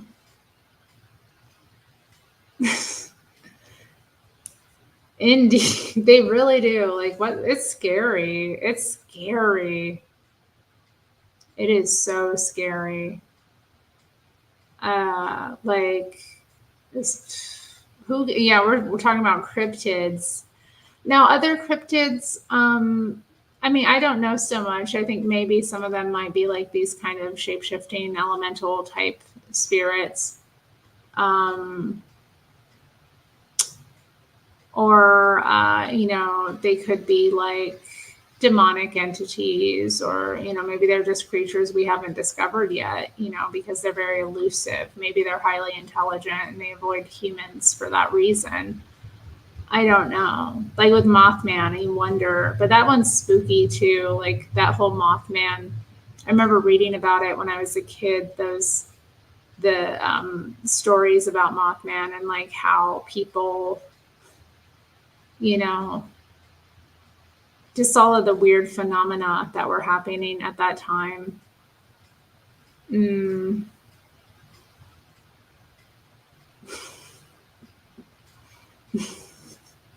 The chat is like silly right now.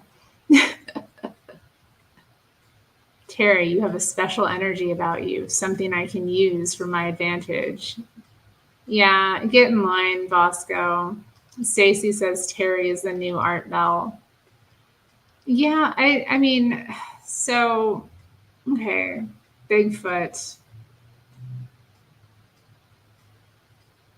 It makes sense to me. Like, and I've had experiences where I've definitely seen like things, I don't know about like I don't know that I've come across any cryptids or things like that though. Like, I've just more had kind of like seen certain like spirits or, seen manifestations of like, or apparitions of things.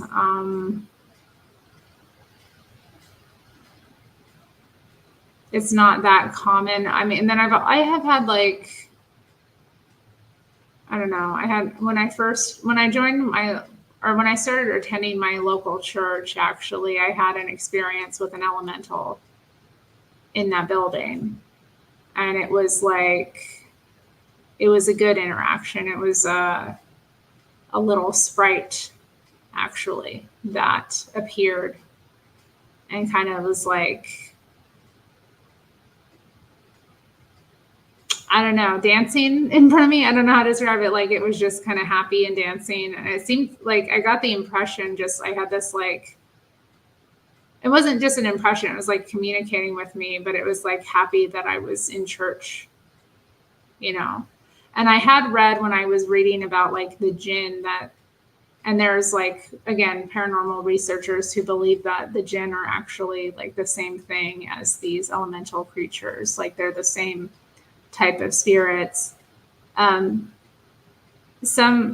read, stories that some of them are like Christians, some of them are Christians, some of them are Muslims, that kind of thing. Some of them have different faiths. Some of them hate humans. Some of them like humans, that kind of thing. So it was an interesting kind of experience for me because I was coming out of being like this new age witch kind of person. And then like, used to having experiences like of that kind, or being open to that realm and, having had previous experiences with that realm. And then I walk into a church, or not walk, I roll into a church, and then like,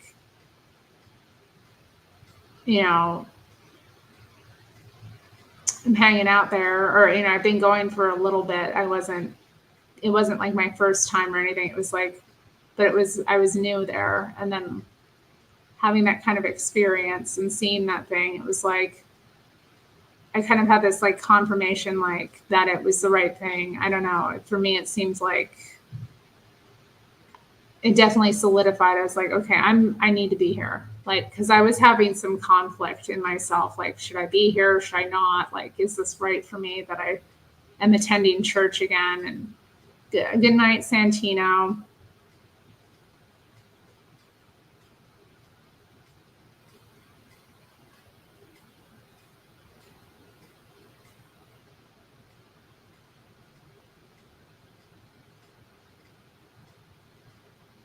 Oh, dang, what was she doing?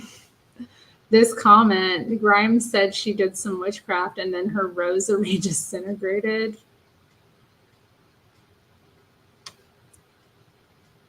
Yeah, I think so. I mean, these places are charged, but I haven't encountered a lot of other ones there. I mean, I haven't been looking for them either, but I wasn't looking for that one. She caught me off guard. Pretty sure it was a she. Like, totally caught me off guard. I was like not expecting that at all. But it was a pleasant interaction. It was like happy to have me there. It was like kind of telling me something, and it was like, this is where you belong. You're a Christian. You belong here.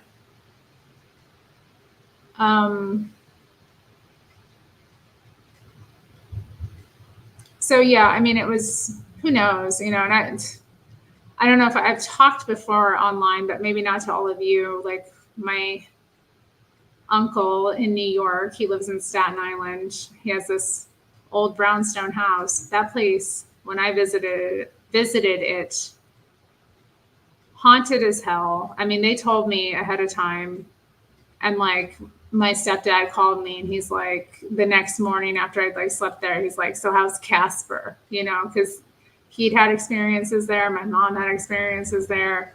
My aunt obviously lives there. Like, I had more spiritual or like more interactions in that place than I've had ever anywhere, like in that house. Just like, and some of them I saw and some of them I didn't. The scariest thing I encountered, I did not see. I just sat in this, like, I sat out on the porch. Like my aunt and uncle had went out because they work out in the mornings. They went out to like go to the gym and stuff. And I was like sitting on the porch, the back porch. And I sat like in this place, and my cousin sat in that, it's like the spot he was sitting, or like his usual spot. He wasn't there either. And my aunt had been telling me about like that he'd been having like issues. Like he'd been like having really dark thoughts and like struggling with real like dark thoughts. And I went out on the porch, just sipping my morning coffee. And I look out in their pool, and the pool, like there's no wind or anything, but in the pool, like there's a little float they had, and it was spinning around really, really quickly. And so I start looking at it, and then like in my mind's eye, I get the kind of like, because sometimes when I've encountered these spirits, they'll like rattle your eyes. I don't know how they do it, but they kind of like fuzz everything up. So like I kind of had that like little thing happened, but I look out on the water and I see this like, I don't know how to describe it, like a mermaid type of creature. And she was waving and blowing kisses at me, kind of like enticing me into the water. I was like, oh, hell no. Like, that was weird. This was just when I was on my own. And so like, and then I'm sitting there in the chair, and I feel this like really malevolent energy that's like angry come over me. And it's like telling me to move. It's telling me to get up and get out of its spot, basically. And then I'm like, I moved, like, because I was like, not about to deal with that. But I also was like uppity about it too. I was like, you don't scare me, basically. Like, but I was like, I got out of that spot. And, that the evening before that too, I was sitting at the kitchen table and just chilling, talking to my aunt. And then all of a sudden, like, the energy changed. And I saw in my mind's, I saw the nymph in my mind's eye. And I saw these creatures in my mind's eye as well. But like, I felt them in the room, like they came in, like a rush of them. There were tons of them, like these little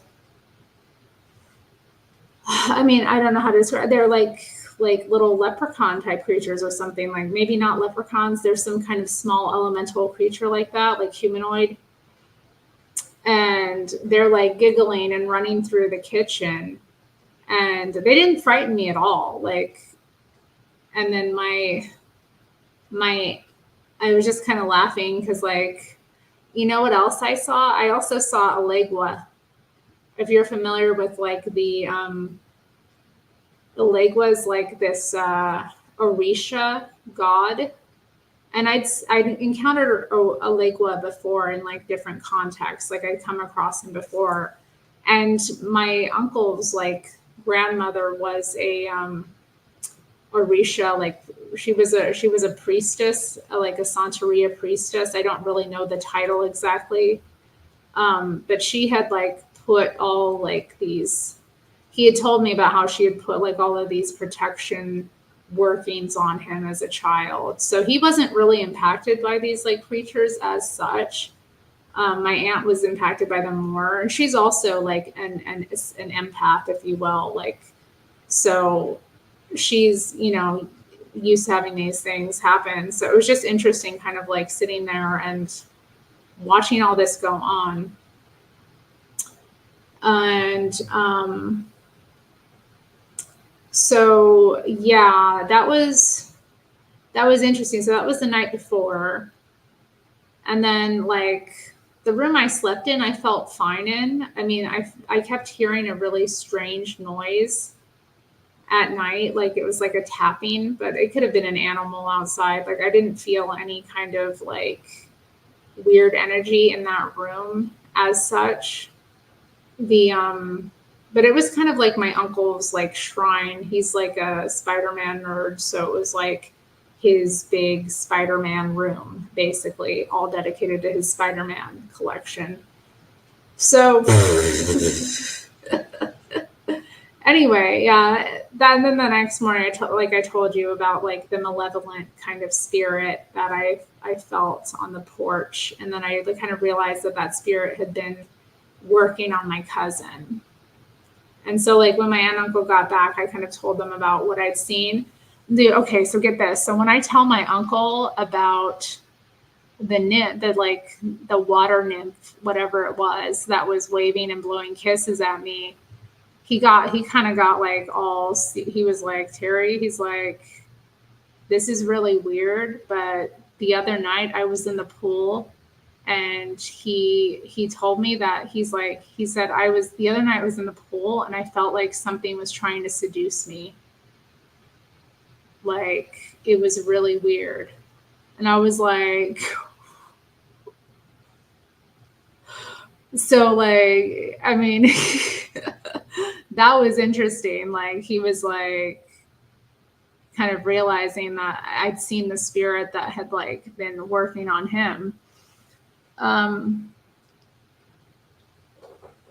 Anyway, I don't know why I'm telling you these stories, but it's interesting to get kind of verification or like, somebody corroborating like what you saw and kind of being like, or them getting kind of a realization that an experience they had was maybe more sinister than they'd first realized, because maybe he just thought he was getting like, I mean, he's very astute though. He's very astute. Like my uncle, he's very aware.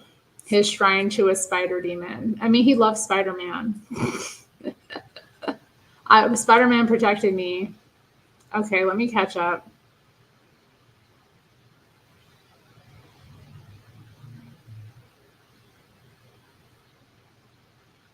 Oh, I miss it. Good night. Good night, Rose Witch and Chris.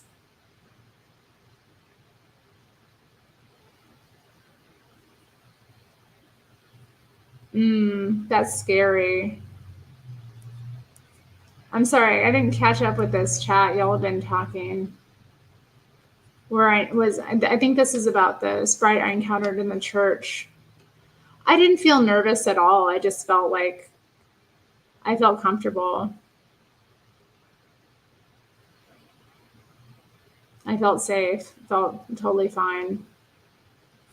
Sounds like the recurring nightmare I had as a kid. Are you talking about like I had dreams like that as a kid too, like, or I would like go into a room and it would go completely dark and I would open my mouth to scream and no sound would come out. Ugh, so awful. Yeah, it's an awful feeling. It's an awful feeling and not nice. Yep, that's true. And also, a scared person is one that's easy to control. If you're scared, you're way more manipulative. You're easily to manipulate.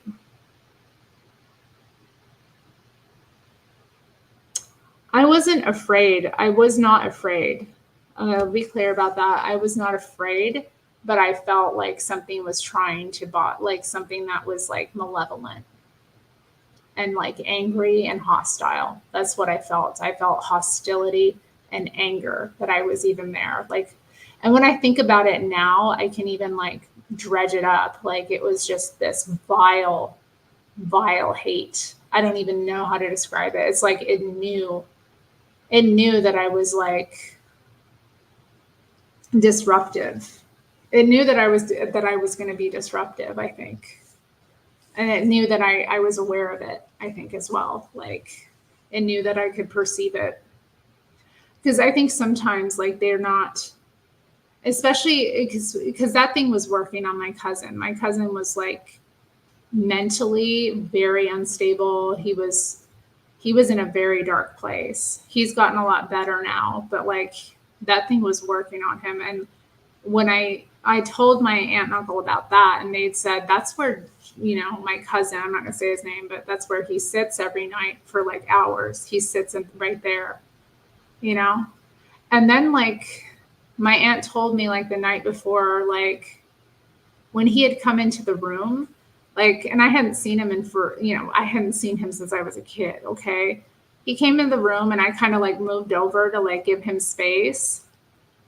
I left the room briefly and he asked my aunt, like, why'd she move away from me? Is she don't like me or something? Like totally like his mind was being worked on really bad. So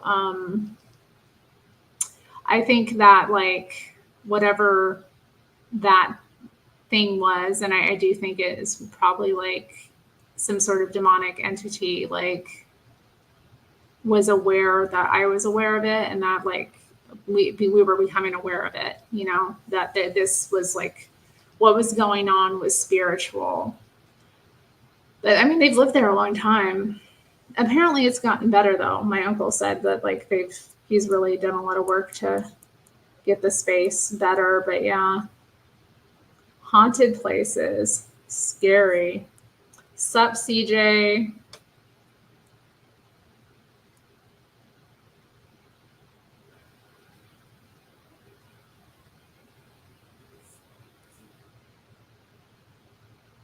Mm.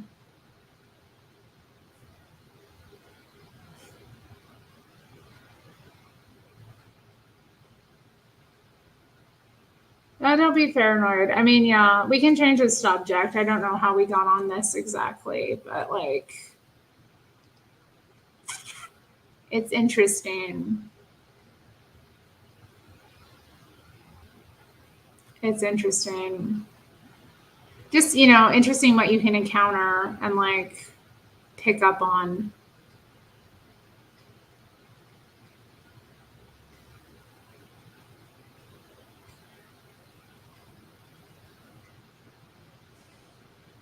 Cat mediums. Oh dear.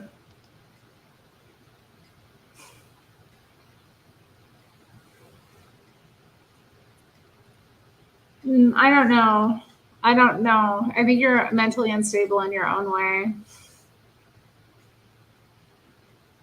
I mean, people love to hear that, don't they? They love to hear that. They go to like an old place and they're like, "Is it haunted?" And then like, "Yeah, there's ghosts." And they're like, "Yeah." Ooh.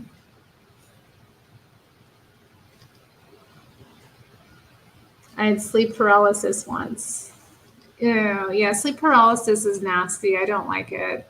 I haven't been through it too much. And yeah, I've often heard stories of like people experiencing it and like seeing things like on top of them. I never experienced that when I had it. When I had sleep paralysis,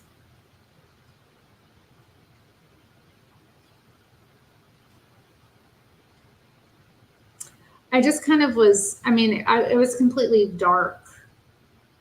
I remember just kind of like lying there and being awake and I couldn't move and realizing it was like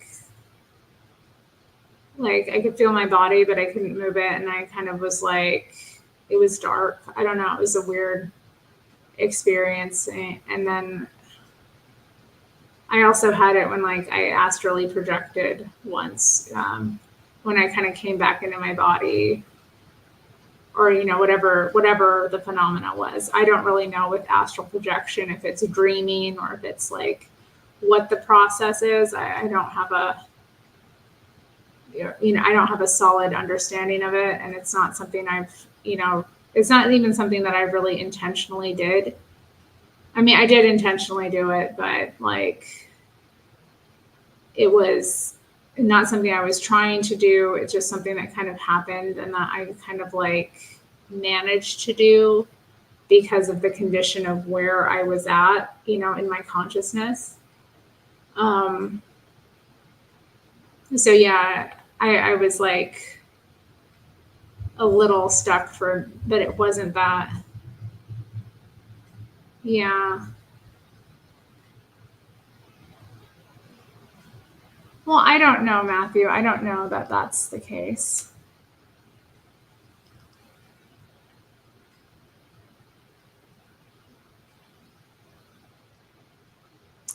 Yeah, I don't know that that's the case. Exactly. I don't know. I mean, I'm probably into it, so.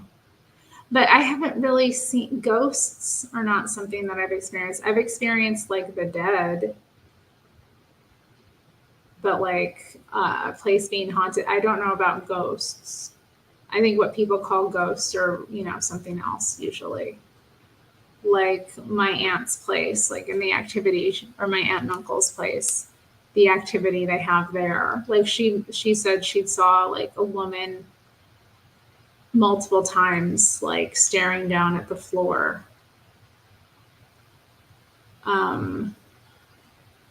Like an apparition that is like appeared in like at different parts of the house too. Like she'd seen it in her room, and she'd seen it like at the bottom of her stairs.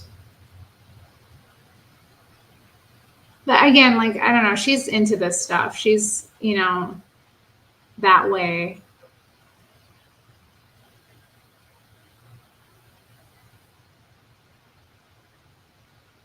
Yeah, Matthew, I know. I don't think that like what people see is ghosts or like the spirits of the dead hanging out. I don't think. I think that the spirits of the dead can visit us in certain contexts. Like I do think that there's something. I think that that can happen, but it's very different. It's not this like because like I've told you all I've done medium work, and that was very different like experience to what happened in those experiences was not like any kind of ghost experience. It wasn't like that. But anyway, I'd like to move on from this subject because it's kind of spooky. It's kind of spooky. And I don't know how we got on to it. My dad would see a woman from the Victorian ages walking down the hallway. That's interesting. Was it an old place? Because I had a coworker who was like a paranormal investigator type, and she said that she saw like apparitions a lot of the times. And one time she had seen like a woman dressed in like really old fashioned clothing, like just walking down the street. But she said the woman was like in black and white, which is interesting because I mean, I don't know, like oftentimes when like ghosts are depicted, they are depicted kind of colorless, aren't they?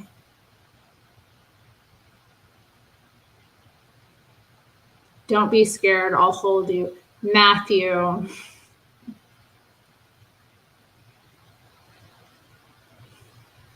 You seen what too? You seen like somebody in black and white?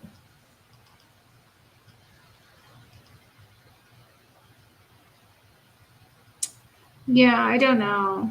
I don't know. But that was probably just a demon. I mean, who knows? It's not for us to know, is it? It's for us to kind of just observe and think it's curious. I don't know.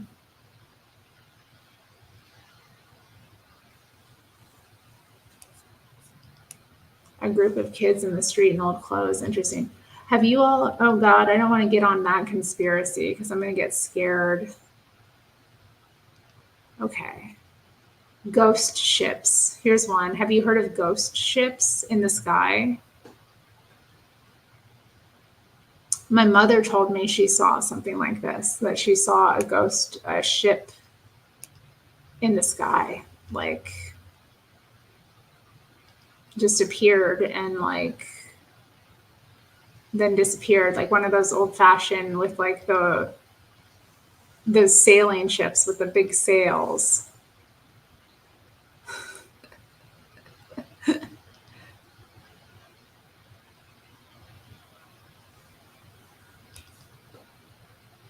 Hmm.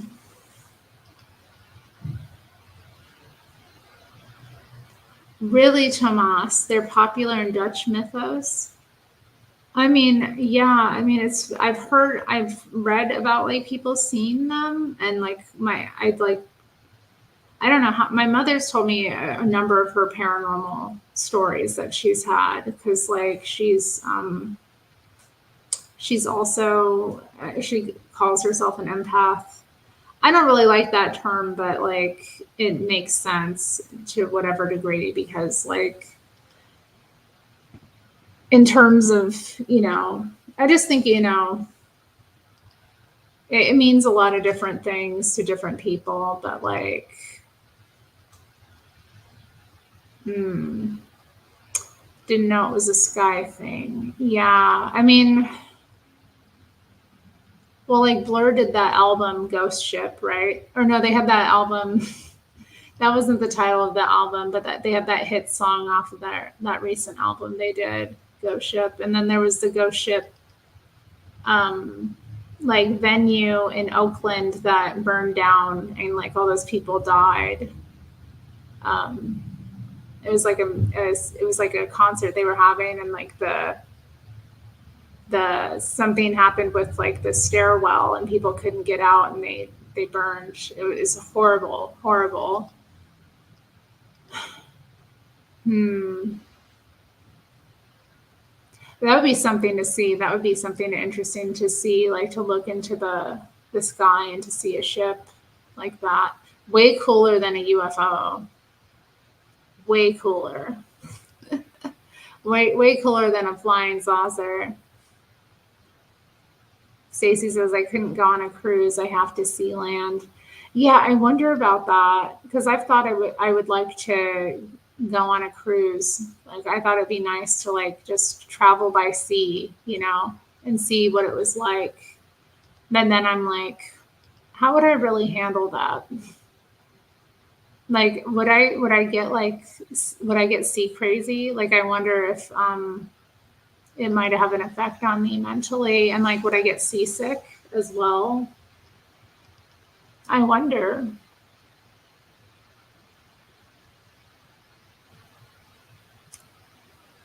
Who knows?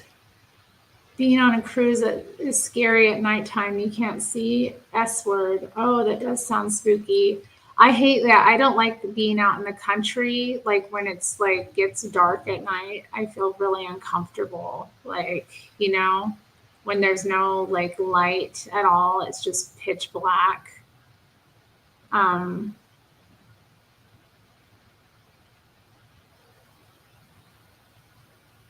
all right, Matthew. Well, we're going to avoid those songs because I don't want to listen to those songs. Well, it's not a new album. It's like from maybe 2016. What is it called? Hey, let me look it up. And they just had a tour they did. I think I do think they had a new album that they released recently. Let me look it up and look at their stuff. I've not been a good fan, Blur. I'm sorry. What's the name of this album? Ong Ong. Yeah, Ong Ong. No, wait, that's not it.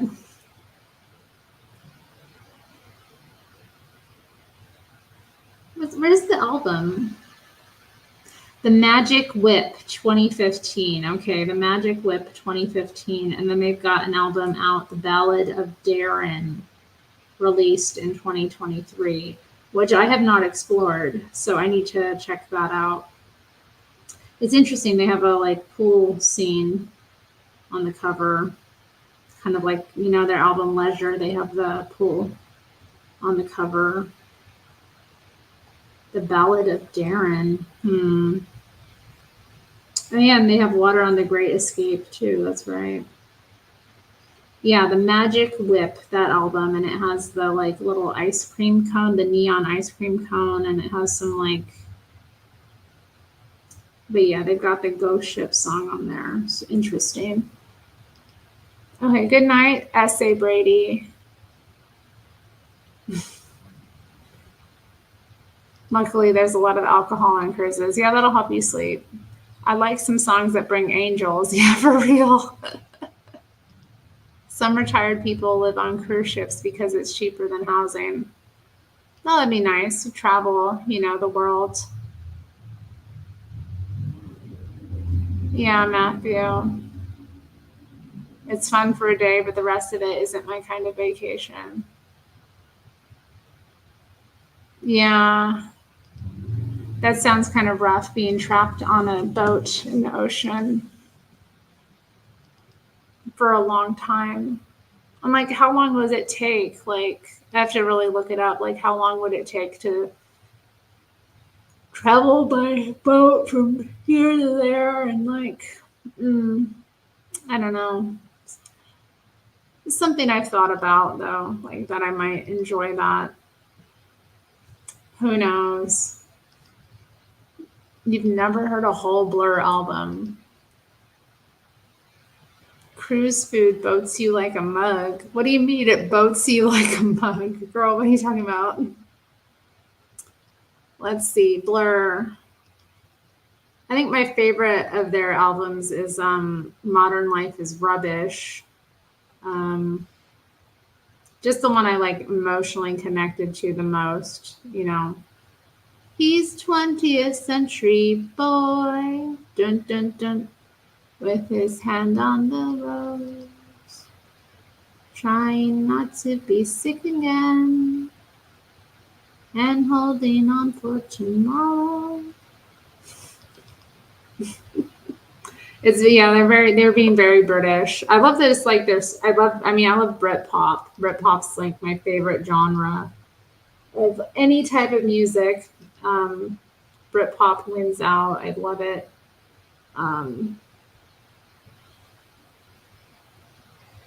So yeah.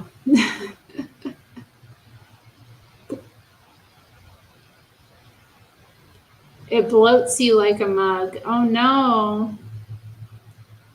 Yeah, I imagine I'd be eaten on a ship. I mean, what else do you have to do? You eat. You prefer 80s music, Vasco? Yeah.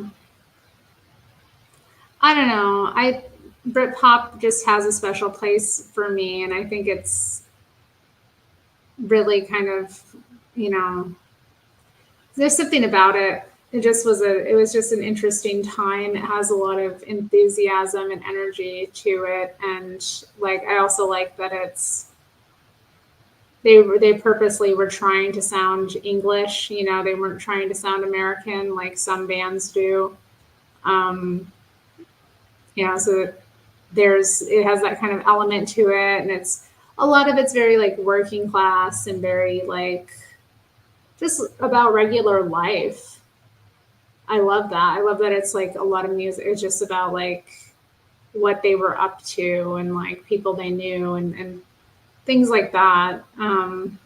Storytelling. It was kind of like a storytelling genre almost. And I mean, there's just so many cool bands in that really small period of time that came out.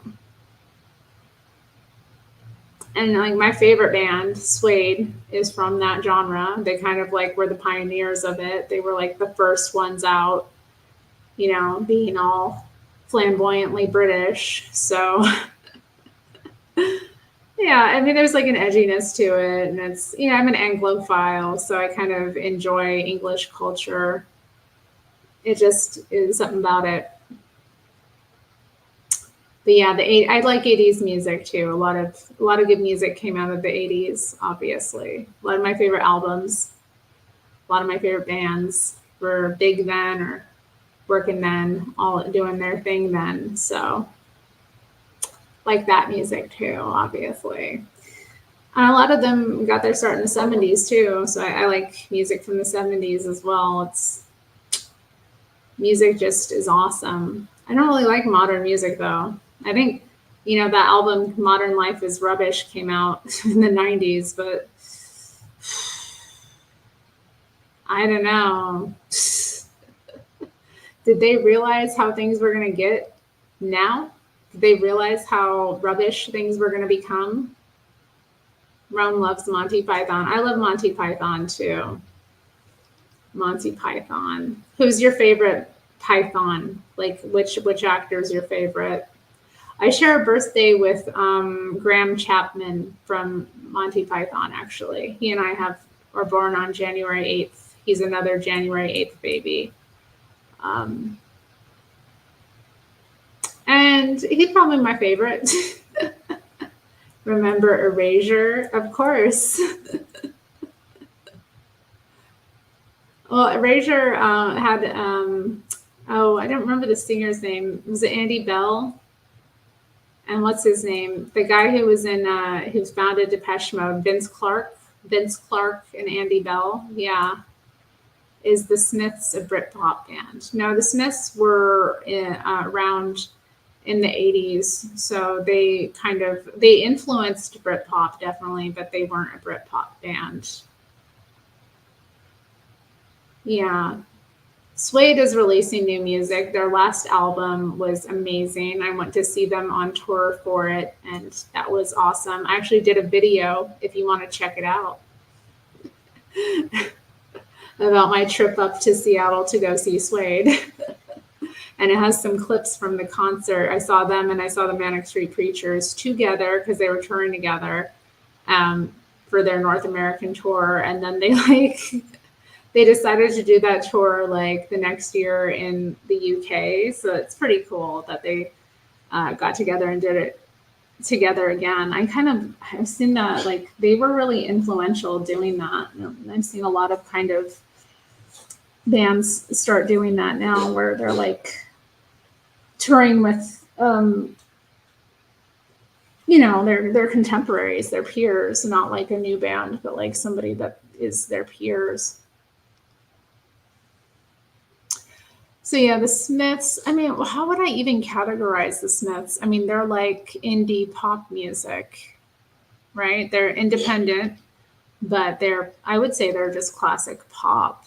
I don't really know how else to categorize them. I mean, it's a guitar-based pop, so that's something about Britpop that's, you know, it is guitar-based, but yeah, I wouldn't call them Britpop just because they came before Britpop, and Britpop is like a specific genre. Oh, you like that song? You're the one for me, Fatty. You're the one I really, really love, and I will stay. Promise you'll say if I'm ever in your way. I love the video for that song. It's so cute. It's so cute. That fat lady they get in the video, she's so cute. And they're going on their picnic. I love that song. I'm not familiar with Tokyo Police Club. Is that a band? Tokyo Police Club. Are they British or Australian? I mean, I would suggest looking them up because I don't know. I definitely really like a lot of the Smiths stuff. Lol, Moz is funny. I love Morrissey. I'm always thinking about Morrissey. I'm obsessed. I'm such a fan. I love him so much. Like I do. He's my friend. He is my friend. I'm not just a fan. I'm his friend. I'm here for him. And he is here for me. Forever. I'm a ride or die for my Morrissey. I love how like much people hate him too. I love one of my ways that I go trolling sometimes is just look for posts about him because there's usually a ton of nasty comments and I just like get up on there and defend him. I'd be like, I love him. I remember, I just commented on like one, it was like a nasty article because he's been having issues with like getting his last album, or not even last album, he's recorded more albums since then, but getting Bonfire of Teenagers released is like, it's been a hassle. So like there was like a nasty article posted about him on Facebook. So, I had to get in there and tell them, right? So I just commented very simply, I love him. All right. And wouldn't you know that that triggered people, that comment, I love him, triggered people. And they were like, he's this, he's that. No. And I'm like, I didn't know that he had to be perfect for me to love him. I didn't realize that. Like, I love who he is. I'm not concerned with his, whatever, problems you think he has or like faults you think he has as an individual. I'm going to stay loving him because I'm faithful to the people I love and I'm faithful to my friends. The end.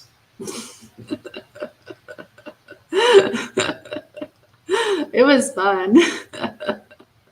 I had to know who he is. Jesus, Matthew. He's my friend. He is my friend.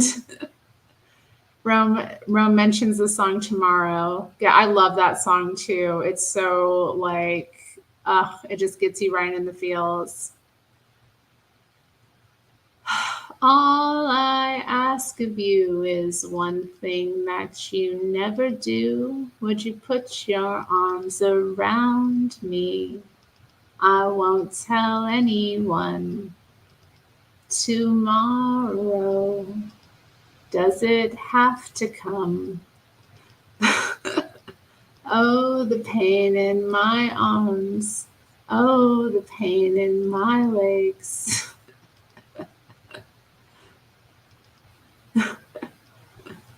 Any other requests? Everyone hates him, so he's actually kind of good. Exactly. It's that light shining in him. He got that light shining in him, and it irritates people's demons. I know what's going on. I'm not the best singer. I'm no singer compared to Morrissey. I love that era of Morrissey. Like, he was so strong in that era. I mean, I love him now too. I mean, there's not an era I don't love him in, period, because I love him. But yeah, I'm a super fan. Vauxhall and I is up there, one of my favorite Morrissey albums. So like, I'm thinking like it's got, let's see, Hold On to Your Friends. Just really deep songs. I don't know, like, and it's such a touching album. I love like the ending song Speedway, where he's like, all just, it's so triumphant, and he's just like so full of himself. He's like, yeah, and I am who I am. He's just amazing and like so thoughtful, like, and I just love how true he is to himself and how he doesn't care what people think. Like, he's just gonna be him. Very inspiring. Very, very, very influential. I guess he's a Prince kind of guy. I love Prince too. I love Prince too. Okay, you know. So I don't know what you're saying there about him. Like, do you mean genius? You mean legend? You mean uh, out of the ordinary individual, only happens once in a blue moon? Like, I could go on. Rome loves Prince. That's right. We love Prince. Prince is the guy who got me into music. I didn't really understand music until I listened to Prince. Morrissey is, um,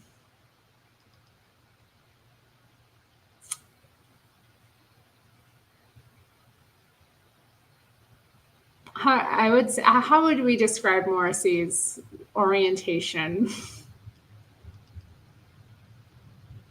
He's not, he doesn't, how do I put this?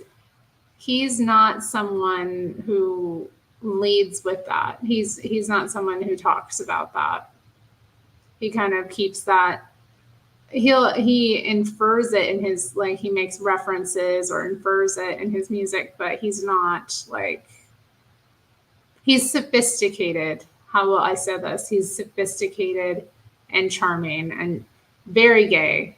A lot of his themes are very gay. Like, but he's also, you know, bro is prettier than some women's. I mean, come on. Morrissey is a league of his own. I know, nobody can touch him. That's why they try to tear him down. Sorry, I was gonna, Stacy shared a quote, one of his problematic quotes. Let's read this. The issue of immigration, it's very difficult because the higher the influx into England, the more the British identity disappears. So what do you all think about that comment? Is he right? I think he has a point. There's a song he has about like kind of this where he talks about it. He says, oh, which song is it? I can't remember if it's like from Our Frank or not from Our Frank, from I can't remember if it's from Your Arsenal or like Kill Uncle, but there's this song where he's like, we may be sad, we may be the most depressing people you've ever known. I'm not remembering it exactly, but it's like, we are the last truly British people you will ever know. So he's kind of like talked about the, you know, the British identity. It's interesting. I mean, his family were immigrants. His family were Irish immigrants, and they faced like discrimination in England, you know, based on that. So it is interesting. It's an interesting juxtaposition. But then like he's absorbed, he has the Irish name, but he's absorbed into like, he's like an icon of British culture. And I think, yeah, there is a tension with merging cultures, you know, cultures that are radically different. It does change things. And I think, you know, the British culture has always had like, because of the vastness of the British Empire. I mean, they had so many different peoples from so many different lands. It's always been kind of a blend. But I don't know. It doesn't, I mean, there do seem to be problems with the immigration in the UK, and it's a small island. You know, you think about that. It's a small island. It's a delicate balance. There's a delicate balance, and yeah, I don't think I'm not against immigration, but I do think like it can really have interesting impacts on a culture and maybe unintended consequences. So when he's like speaking like that, you know, I don't think I know it's like people are going to let like pillory him for that statement. Is that like really evil what he said there? Like I don't know. Is it a reason to hate him, to denounce him, to like shove him away, paint him as some kind of monster? It's like it's pretty mild. He said way worse things than that. He's a militant vegetarian. Like he's offensive about his vegetarianism. He's very offensive. Like that's where he gets very offensive. Like I don't know. Yeah, I mean that name Morrissey. And he has that song Irish Blood, English Heart.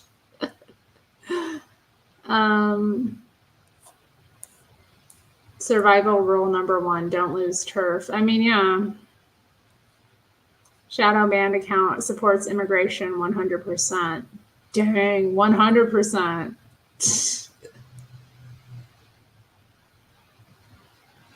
Yeah, that is, and his mother introduced him to Oscar Wilde as well. It's interesting. She,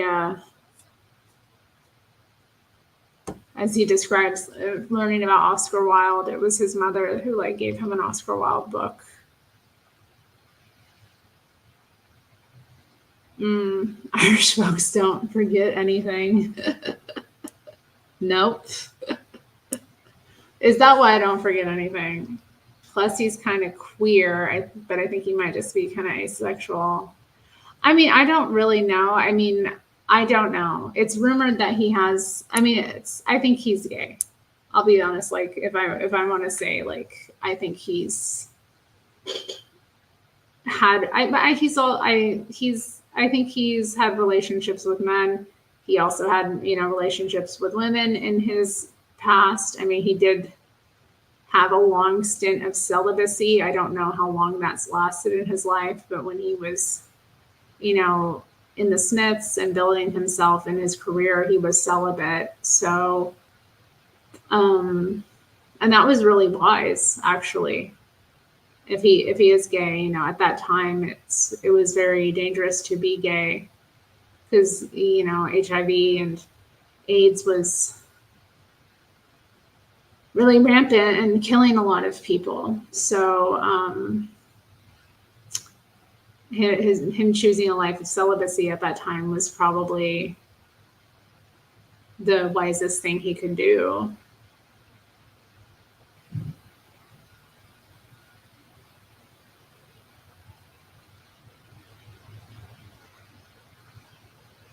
But I don't know. Like, I also don't. I mean, I don't care. Like, to me, it doesn't matter to me. Like, why do we need to know? Like, that's the other thing too. Like, I remember watching an interview with him on, like, was it Jonathan Ross?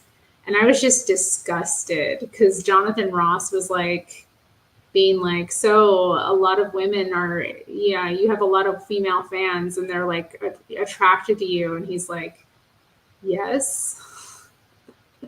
Like, I don't know what he was trying to do with that, like, questioning. It was just, I kind of got the impression he was trying to give him an opportunity to come out of the closet or something. And Morrissey was just like, and why wouldn't female fans find him attractive? He's an attractive man. Like, why do we think that because a man's, like, gay that he isn't physically attractive? Like, it's stupid, just stupid. I hate it. It's so ignorant. And like, why do we feel like because he's a celebrity or, because he's an artist that we're entitled to know about his personal life. I love that I don't know about his personal life. And like what I do know is very hush hush and not confirmed. Like, that's great. Keep it that way. Like, why aren't more people like that? I think about that, with a lot of these people. Like, you know, anyway, NT ways. I was bothered by that. Jonathan Ross is awful. Anyway, he's just not funny. And then he like coming for my man Morrissey like that, trying to do him like that, trying to put him into some kind of like awkward thing or like imply, I don't know. It was weird. It made me uncomfortable. Matthew says, celebrity is gay. Terry, stop it. Vanity, bruh. What are you talking about? Matthew has outed himself as Irish in the chat. He was asked if he was Irish, and Matthew says, yeah, and don't forget it. It's killing the message, but it also solidifies it.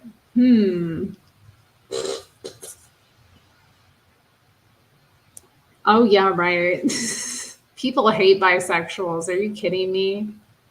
People hate bisexuals. Like, if you go both ways, if you admit to being bisexual, you're done, because the gays are coming for you and the straights are coming for you. So like, you just can't win. You gotta pick a team.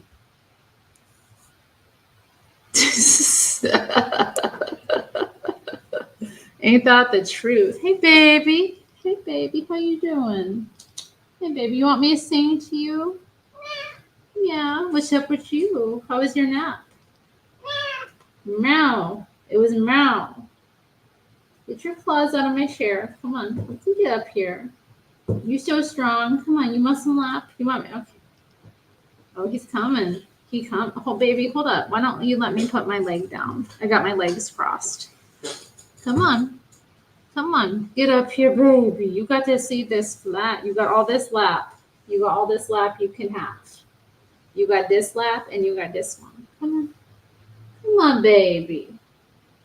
Come on, my little baby. Who's my little baby? Come on. You can do it.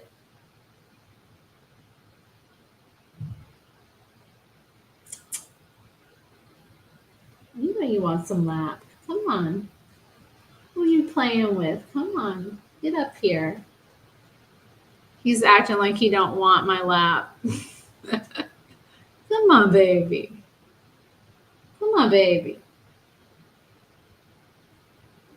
Yeah, that's my boy.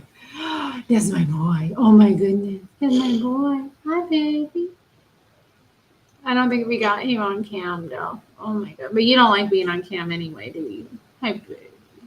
Hey, how was your nap? Was that a good nap? Was that a good nap? Yeah.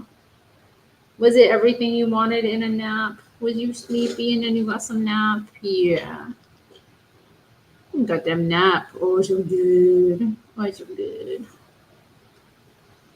I know. Why is she so loud? What's she doing? Oh my goodness. Oh, I love you, kitty. Good kitty. You were very good kitty. Look, oh, he's burying his little head in my arms. He's so sweet. You love me. What I ever did to deserve such a perfect person in my life that happened to be a kitty? I don't know. Why you so perfect? You're so perfect in all your ways. You're so sweet. You're so nice.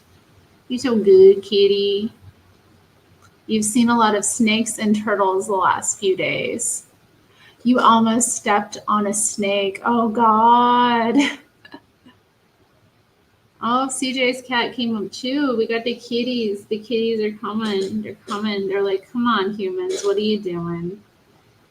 What are these stupid humans doing? What are they up to? Why are they that way? Why are humans that way? They're lucky the kitties even put up with them. Isn't that right? Yeah. Oh, he's being a cuddle muffin. I love him so much. Did you have a good nap, my Bubba G? Oh my God. What a good kitty. I don't know what I ever did to deserve such a good kitty. I don't know what I did. But here I am with the goodest kitty there ever was. Oh wow, look at that little paw. You claw in the air. You claw in the air. He is seriously wondering what I'm doing. Water moccasins. I do like snakes. I find them so interesting. But I don't know. Like I never really got into them. I had a neighbor who had a pet snake and I like held her once, but I didn't like it. I didn't find her nice to hold, you know. You good baby. Good baby. Look at the good baby. He's good. He's good. He's so good. Look how good he is. Yeah, they had reptiles. Like they had a little lizard. I don't remember the kind. And then they had that snake. Yeah, I imagine getting bit by a snake would be very awful. It does not look nice. Unless it's one of those snakes that doesn't have any teeth. But those snakes with them venomous viper them teeth. Oh.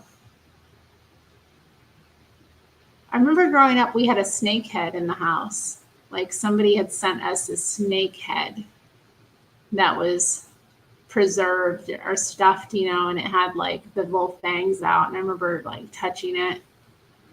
He wants to be pet. He reached out his paw. Oh, yeah. Yeah. We don't really have snakes too bad here. I mean, there's like garter snakes, I guess.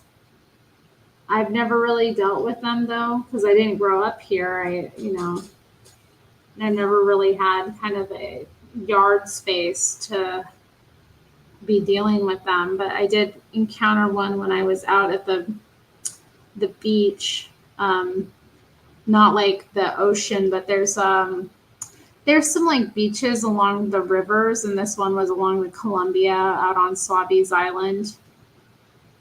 Island, I should say. So I think that they're like talking about renaming that like back to its original Indian name. Praise the woman is what you teach your cat. He does praise me. He loves his mama. You love your mama? Did I teach you that, or did you just know? You knew that mama was good. Did you know you had a good mama? He's not always happy with the service, though. He thinks she could serve him better. Yeah. Humans are there to serve the kitties, not the other way around. Kitties are not here to serve us. Well, I don't know. They do. They keep the vermin down, so they are there to serve us. But we don't have to worry about too much vermin up here. He just gets to be a spoiled little house cat. Yeah, you spoiled. You spoiled. Could nothing ever spoil you ever because you're the best cat in the world and you've been through so much with me? Yeah. What are you doing? You're going crazy with your claws. What you doing? You crazy. He's being crazy right now. Yeah, venomous snakes. I don't know of any venomous snakes in the area. I've not heard of any or encountered any. But I don't know. I could look it up to see if there are any in the area. I mean, there is desert in Oregon. Oregon has a lot of different like climates going on. They served them for real in Egypt. Wonder how that happened. I mean, I think that's an overblown myth. I think there were cats that were temple cats that were related to the goddess Basset. You know, your everyday house cat was a normal everyday house cat. You know, you didn't serve them. They had a purpose in your home of like killing the mice and rats and whatever other bugs and critters came in and, you know, being a pet. So yeah, I don't. In terms of like the cats in the temples, they would be served, but then oftentimes they would sacrifice cats at those places too. So like people are like, yeah, the Egyptians worshipped cats and cats have never forgotten. I'm like, it's kind of not exactly how that happened. I'm very sure. I know about Egypt. I was obsessed with Egypt as a kid, like learning about ancient Egypt. So fascinating, that culture. I mean, it really is so fascinating, the ancient Egyptian culture, like, and how long it went on, their kingdom, like their civilization. Stacy says King Tut had two penises. Get out of here. What are you talking about? You don't mean that. Is that true? I've never heard of that. Matthew says witches love cats, I heard. You know, Matthew, anybody who doesn't love cats is stupid because cats are amazing. They're amazing animals. He did. Google it. I'm afraid. I don't want to Google about King Tut's penises. Y'all are crazy. No. You baby. Oh, you so baby. Why wouldn't I love him? He's been my kitty since he was a baby. I've known him since he was a little tiny helpless baby. I've been taking care of him since then. We love each other. You know, I'm his human and he's my kitty. I don't know what people are so weird about cats sometimes. It's so dumb. Like, I don't get it.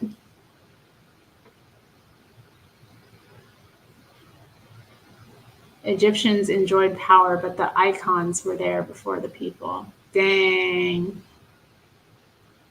You'd like this. You'd like to pet. You like to scratch. What happened to it, Matthew? I've never heard any of this. I've never heard this. An evil gal cut it off and made it into a necklace. What? CJ agrees. CJ is also has a cat. They are amazing. They're amazing. My cat has taught me so much, and he will continue to do so for a long ass time because he's gonna be with me forever and ever. I love you so much. You're such a good kitty. I can't take it sometimes. I mean, you got to be a good kitty up to a point, but you're ridiculous, aren't you? Do you like being praised? Do you like being told what a good kitty you is? There are many kitties in this world, but this one is the best. Yeah, they don't make the other kitties as good as this one. They broke the mold when they made this kitty. That's right. His sister, one of his queens. The Egyptians were all into that, like incest. All right, baby, let me grab my phone because I'm going to look up King Tut's penis. Were you there? Were you in ancient Egypt? Do you remember about King Tut's penis? I just don't like the smell. Yeah, I mean, what do you mean the smell of like their cat box?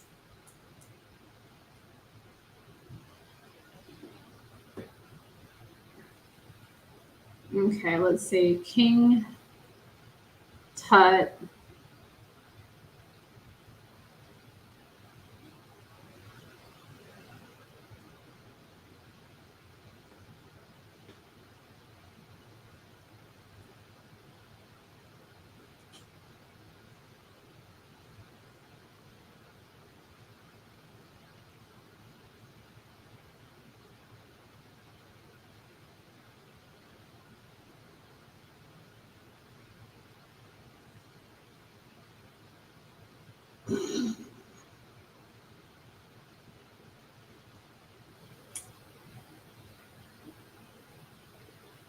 Tutankhamun's penis was fully erect when he was mummified. Lol, my god.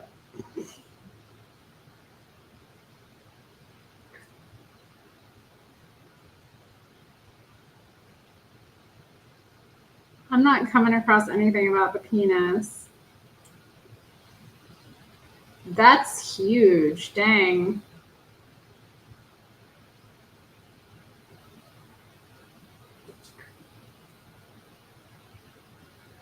Boner of an executed 18th century man goes on full display. What is this? Okay, that's a different man's penis.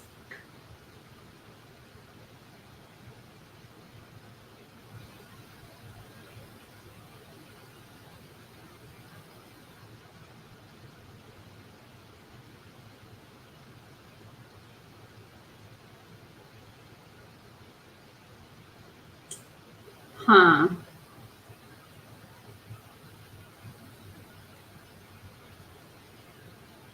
Says it was swapped for being too small. You know, I don't know. Y'all are crazy.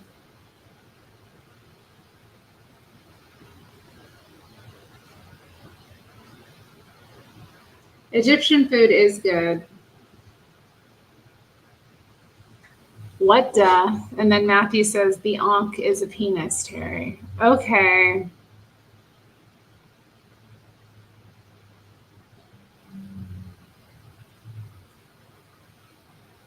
What? Why are y'all picking on me? Like, why are you so, like, this is what?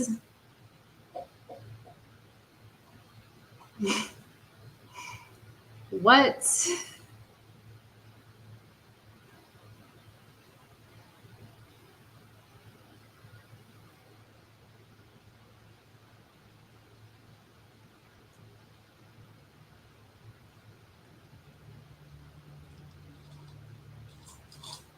This is from the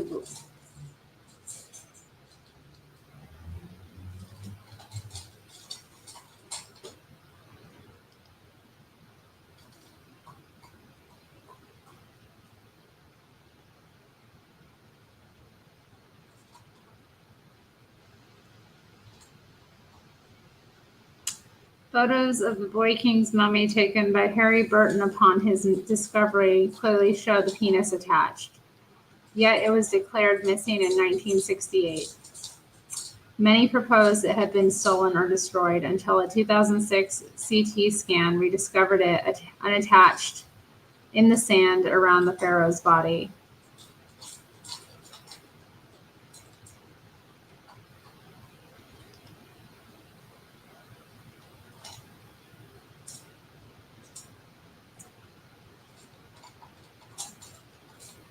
Oh my God. Oh my God.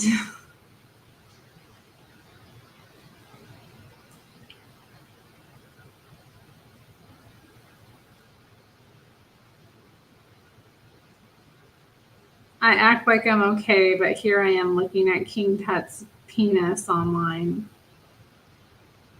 And then there's this other thing.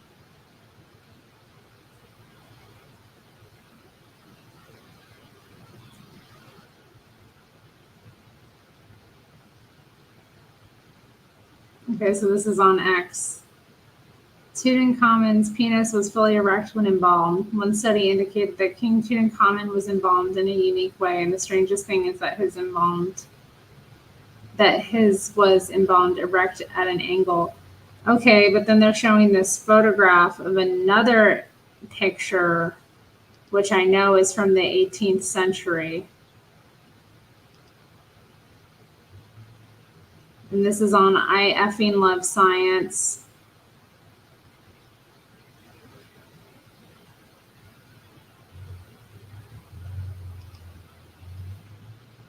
Forget Tutankhamun or the Basilica of the Holy Blood. This is the only object a museum needs. The penis of a man who got an erection while being executed by hanging.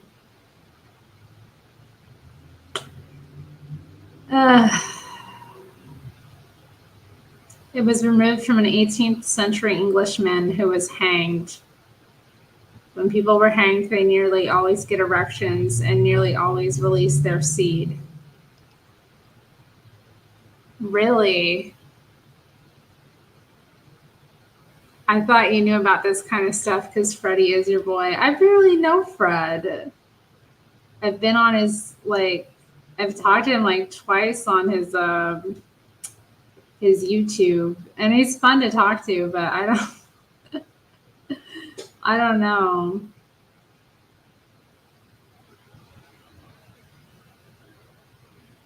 This is interesting.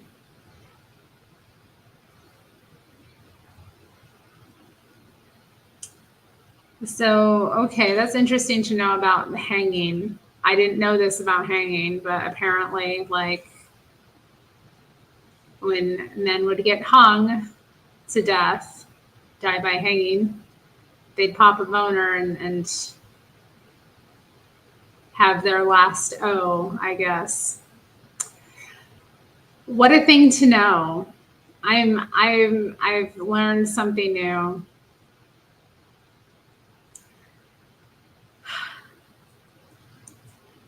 Dang, that's nasty.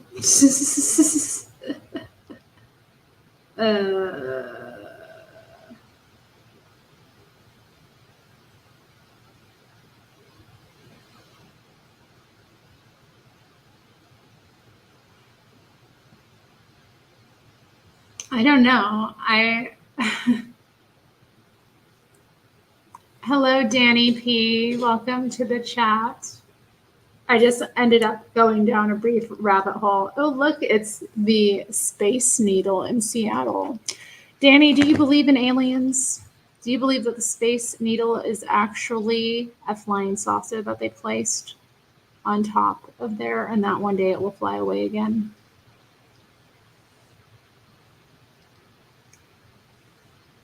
Matthew says it's only natural. I mean, okay, no, it makes sense. I mean, people often, I've heard that people like will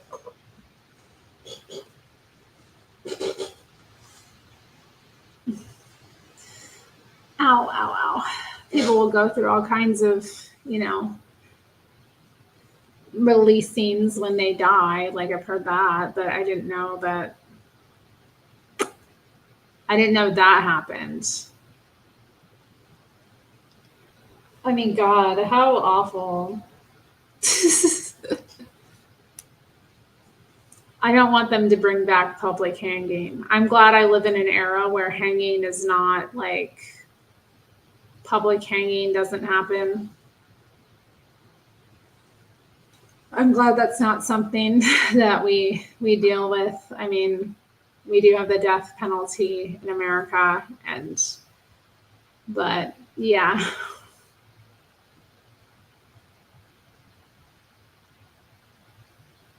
Matthew says I'm too soft. I am very soft and delicate. I am. I don't like that kind of thing. I'm sensitive. It's upsetting to me. I get sad.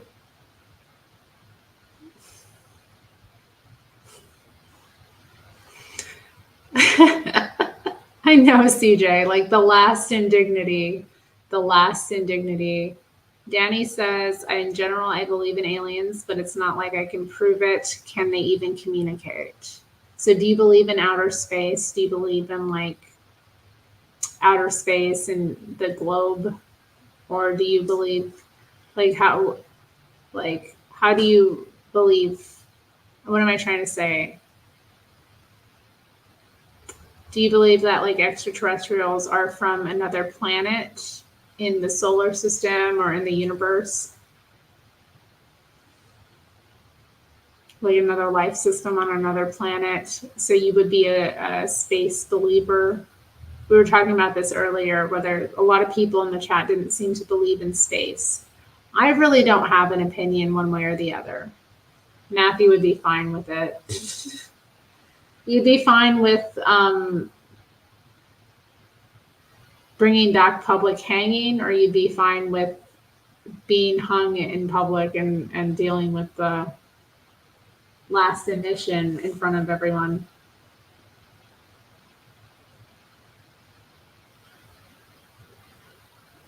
Vasco keeps talking about time being observable. Interesting. I guess time is observable.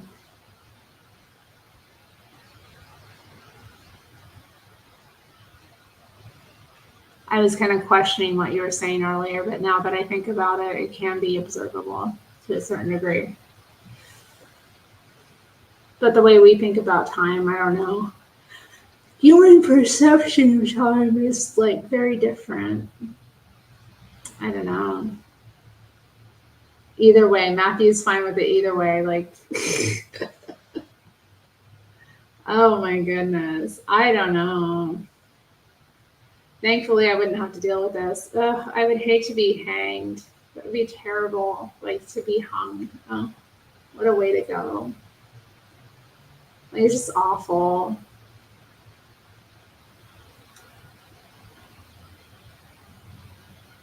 I mean, just imagine, like, yeah, it was like a public spectacle, so people would come and see it done, and like all your friends and family and loved ones. I mean, maybe not all of them, but most of them would be there, And then oftentimes they'd be tugging on your legs and stuff just to help you die faster. I mean, God.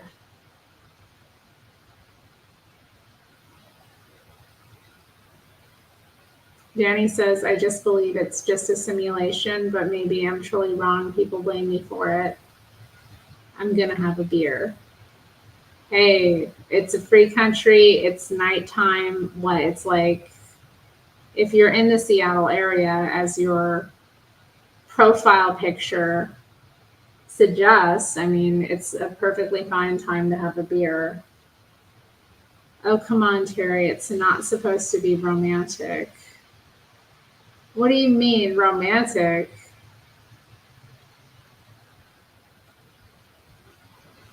Romantic? What? Danny P is in Oregon.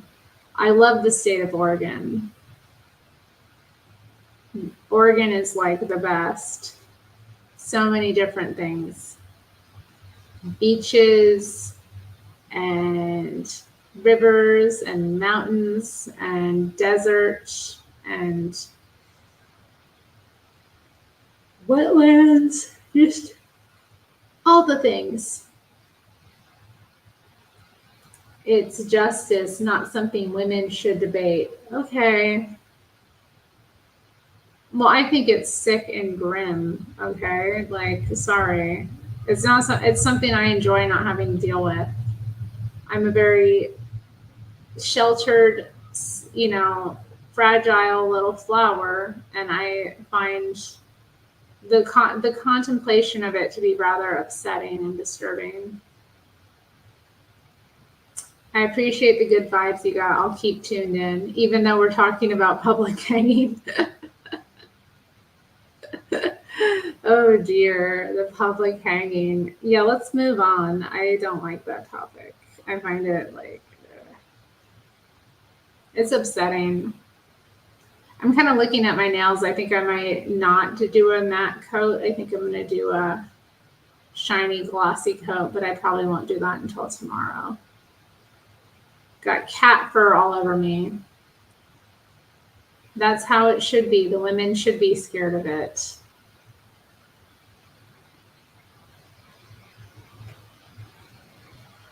It beats the electric chair. Yeah, the electric chair seems very awful. Oh God. Oh God. I hate. Oh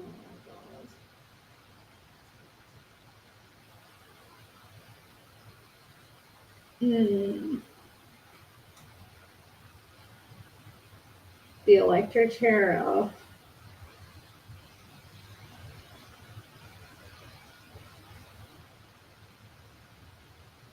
And yeah, that's sick. I mean, all of it's sick. I mean, it's like,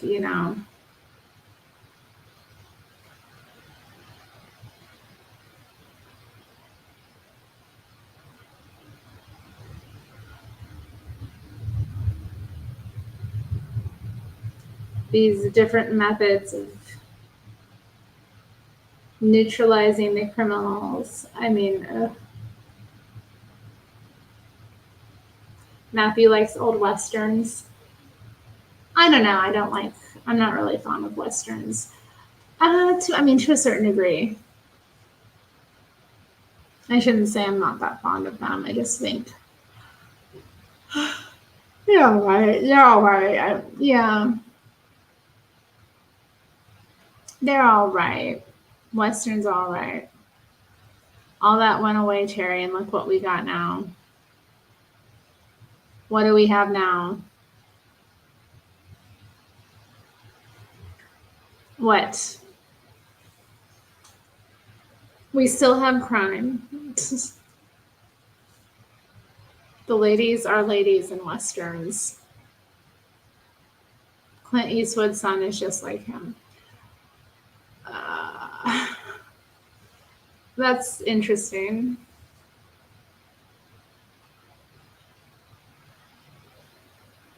We got Black Bloc.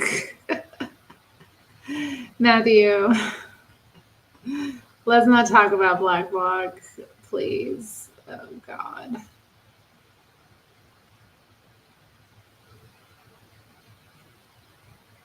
Very interesting, the anarchists. They are a very interesting demographic, I have to say. They are very...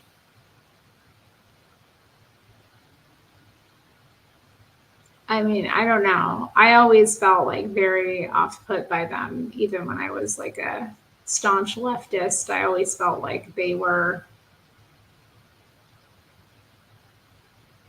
just too much, you know, and just too extreme. And then like, and just, yeah, like tactics like that. I find it very...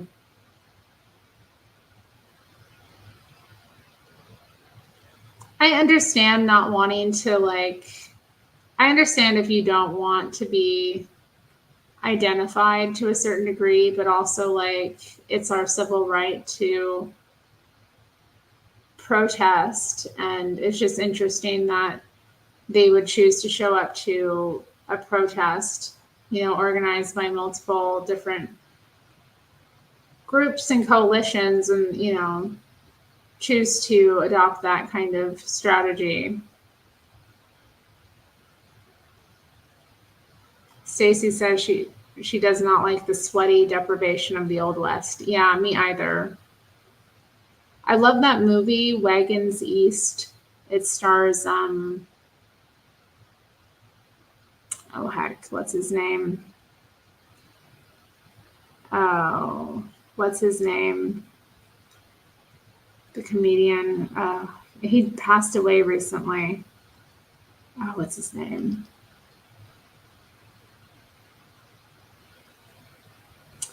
Better look it up because it's going to bother me.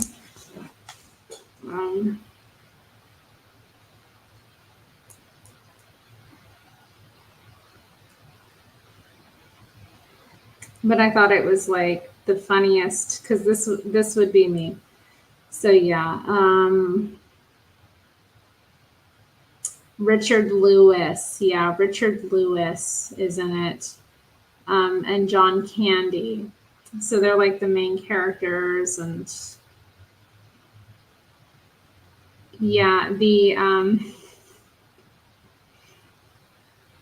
think it was the last film John Candy did, actually. He died like during the filming of it. So these people are like settlers of the West, and they like get fed up with it. They're like tired of living out West. They want to go back East and experience the comfort of like living in the city again. So like this guy, John Candy's character, organizes a wagon train headed east. And they get into all kinds of shenanigans, like, and there's like this developer who's trying to sabotage their trip because it looks bad, you know, for expansion and what they're trying to do if people are like coming back from the West to the East, and then like they get taken by like a native, an Indian tribe, basically, who, you know, are going to kill them until they find out that they're going east. And they're like, wait, this is great. This is a wonderful thing. Like, maybe more of them will go east.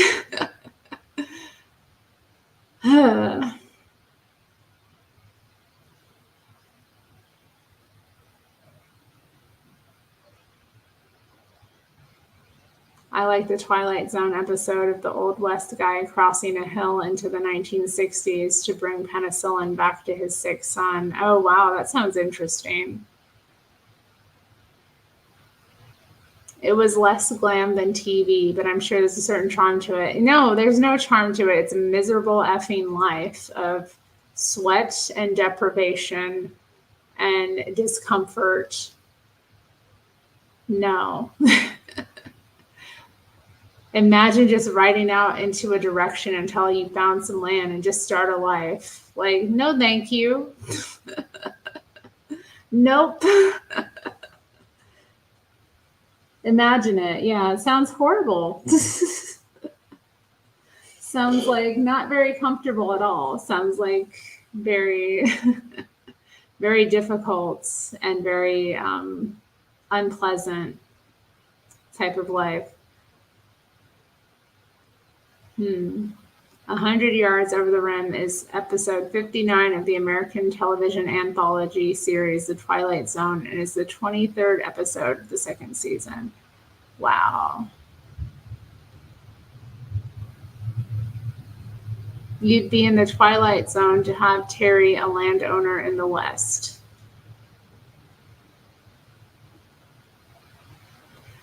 I mean, it just doesn't sound appealing. It sounds awful to like be a homesteader, a pioneer in that way.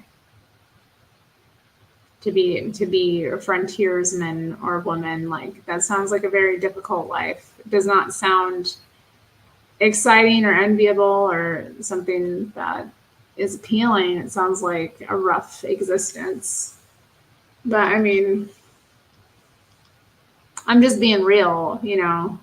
I'm a very spoiled modern person, and the idea of like having to just do all of that and upkeep it. And then, you know, I'm thinking of it in terms of like being a woman and what I'd have to deal with being a woman in that circumstance, like the work and labor, and then getting knocked up like left and right every year for 20 years. Like, I don't know. It just sounds like hell.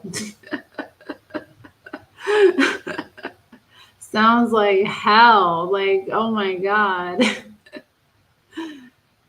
Terri would just stay in New York. I mean, why not? New York is wonderful. Vasco says, that's not all of them. It sounds like a very difficult life. It sounds like a very difficult life filled with danger and deprivation. It doesn't sound cool. I'd much rather stay back east and wait for the expansion to happen and civilization to get built up before I'm going to come and like live in it. They're moving me out into the middle of nowhere to do all of that. Vasco says that being single is an option. Not really. I mean, a single woman on the frontier, you'd be like a total target. I guess I could be a prostitute, like one of those Wild West prostitutes that were so popular. You know, maybe I could, you know, if I survive and don't die from like venereal disease, you know, and make it into like my middle age, not succumbing to alcoholism or heroin use, I could maybe open up a brothel of my own and be a successful businesswoman, and then marry, you know, one of these Western men who wants to be married to, you know, a woman with her own money. You know, who's like marrying me for my wealth and status in the community because I know everybody. You know, a man who's, you know, not ashamed to be with a woman who's a whore.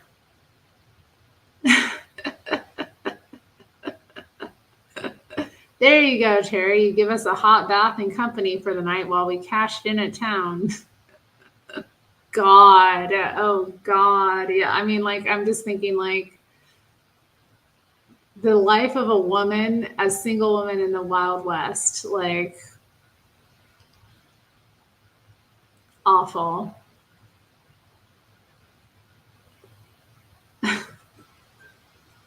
Danny P says a guy cannot drink. I don't get it. I drink 30 beers a day. Wow. That's a lot of beer. I don't know what to say about that, Danny. I don't know. Like, Stacey is saying, this is making me think of Hell on Wheels. What's that?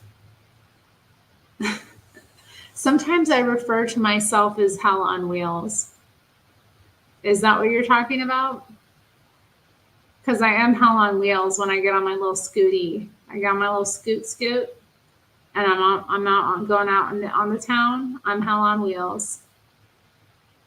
Yeah, drinking 30 beers sounds like really intense. Like, I don't like beer at all, so you know that kind of probably says something. But 30, I mean, I can't imagine drinking like any other drink. Think about it. Could you drink 30 glasses of milk? Could you drink 30 glasses of water? Could you drink 30 like cups of coffee? Like, think about it. Like all of the other stuff, it doesn't even seem possible. I think you might be exaggerating because it's so like unfathomable to imagine somebody consuming that many beers. Like, Stacy says no one can eat 50 eggs. Matthew says I could drink 30 Diet Cokes. Could you? Like, Diet Coke is kind of painful to drink. You could drink 30.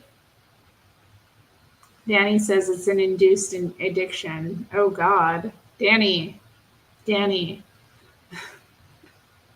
Please. I can't imagine. There's nothing I could imagine drinking 30 of. Maybe 30 cups of water if they were small cups. Yeah. How much do you like? I mean, how often do you have to go to the little boys' room? Like, I'd imagine you'd be going all the time.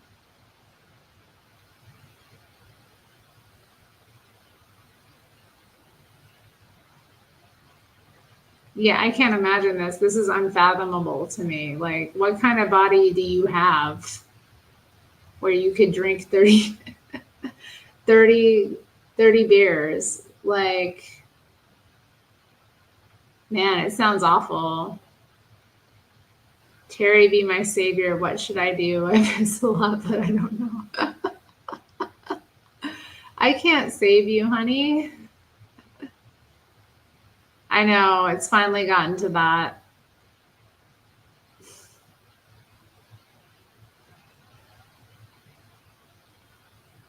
Bosco had 7-ups, and he was like 7.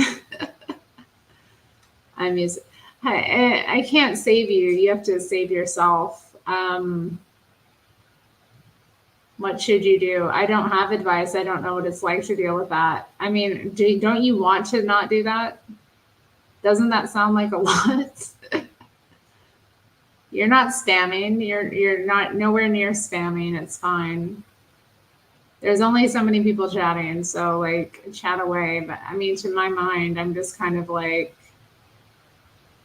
just trying to picture this, like how somebody puts away 30 beers. Like, I can't even imagine drinking 30 of anything, And like, beer isn't nice to drink. It's not like Coke or hot chocolate, or a milkshake or a refreshing glass of water. It's like, it's not like any of that.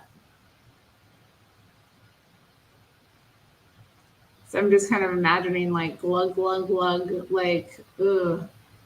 Stacy says that would even be too much water. Yeah, I know it would be. I mean, I can't drink that much water, period,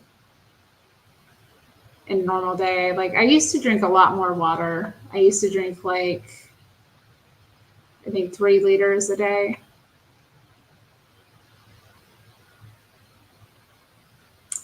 Danny says it's more like 9 beers, but just high alcohol level. Okay. Well, that's more understandable. It still sounds like a lot, though. 9 beers. I mean, imagine the money that you spend on the beers and what you could be doing with that money instead. If you drink 9 beers a day, like, what's the cost of that? And, like, what could you feasibly do with that money? Like, just at the end of a month, calculate, like, what you're actually spending and what it's costing you and what you could actually do with that. Might be a way of mitigating some of that. I don't know, but I've never dealt with a drinking problem, so I can't really advise because I just don't like beer or alcohol very much. So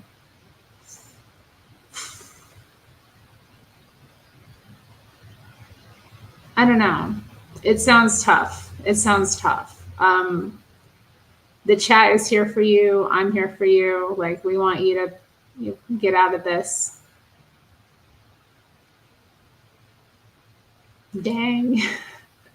I'm just trying to think about it. Like, I'm just like, oh man, I don't know. I'm not qualified for this. Matthew says it's never been a problem for me. I don't drink beer often. Okay. That's good. I don't know. I don't like being around it very much. I don't like it. It's really common here too. A lot of people here drink. It's like a very common vice. I was talking about it recently, like the extroverts and like how I notice a lot of them have drinking problems because of, you know, all of the activity, you know, that there is to do is like, you know, related to drinking, going to the bar, you know, going to the club. I mean, there's clubs. I don't know what I'm saying, there's clubs, but they're more like bars, really. They're just like dancier. You like this channel? Well, don't forget to like the video, subscribe, hit the bell, you know, turn on the notifications so that you get an alert every time we go live at the Terri Strange channel. I go live a couple times a week at least. Since I got older, I don't want a hangover and jobs are more important. Yeah, that's pretty much it. I don't like feeling icky. And I've seen people destroy themselves with alcohol. Like, I've seen people kind of just deteriorate on it, and it's like not pretty. So I'm kind of averse to it anyway. Like, having a regular like drinking habit can be very costly physically, and you know, just, you know, financially it's costly, but then there's all these other costs that it has on the person, and you know, it really does.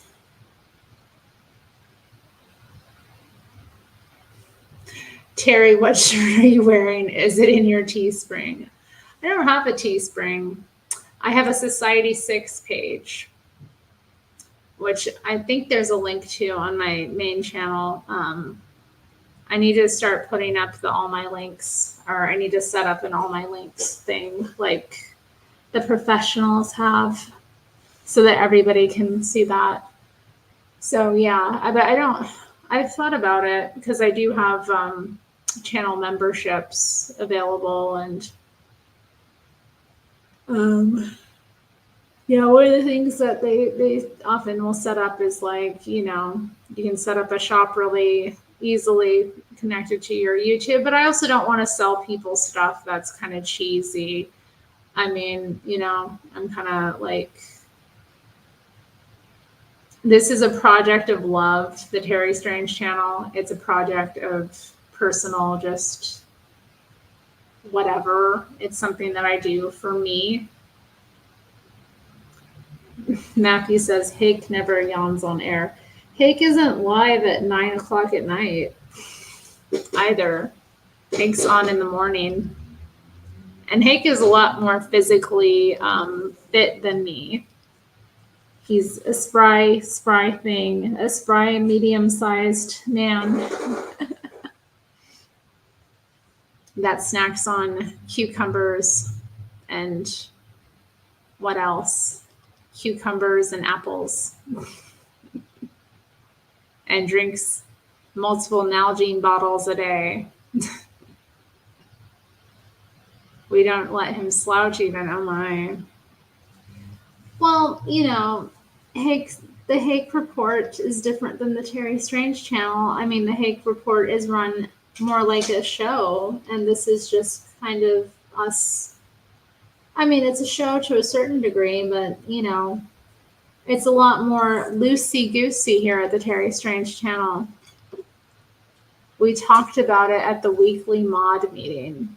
That's funny. Danny P. asked if I do tarots. That's interesting, Danny. I used to be a tarot reader, but I've given it up. I am a Christian now, so I am staunchly against divination. But I think on the channel, I still have some videos up. So if you're exploring the channel, you may find old videos of me doing tarot. I have not bothered to go back and take them down. But yeah, I was a tarot reader for many years.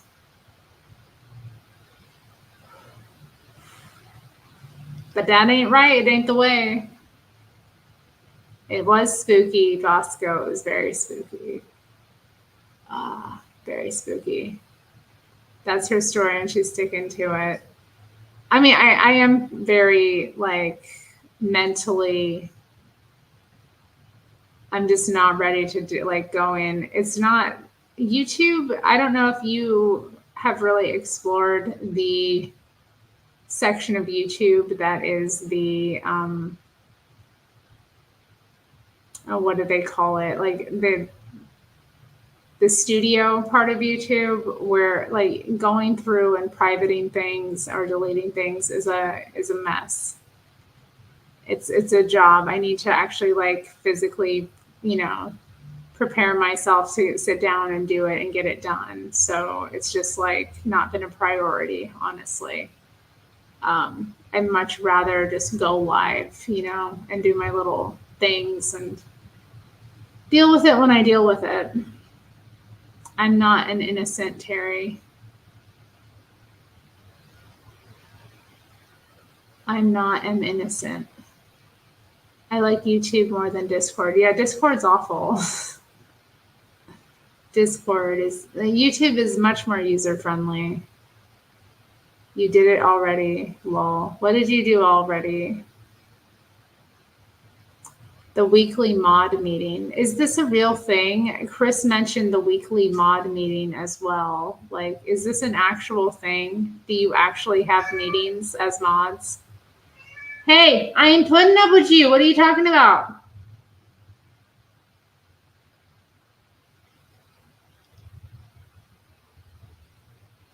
Terry, be my co-host on a supernatural YouTube channel. Say yes and I'll make it.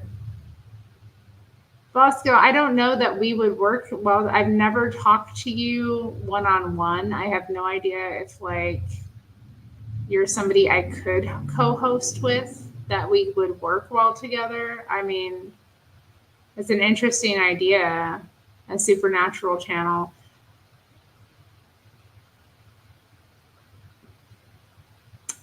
Matthew says Discord isn't terrible though. You know, you'd know if you weren't a Discord hater.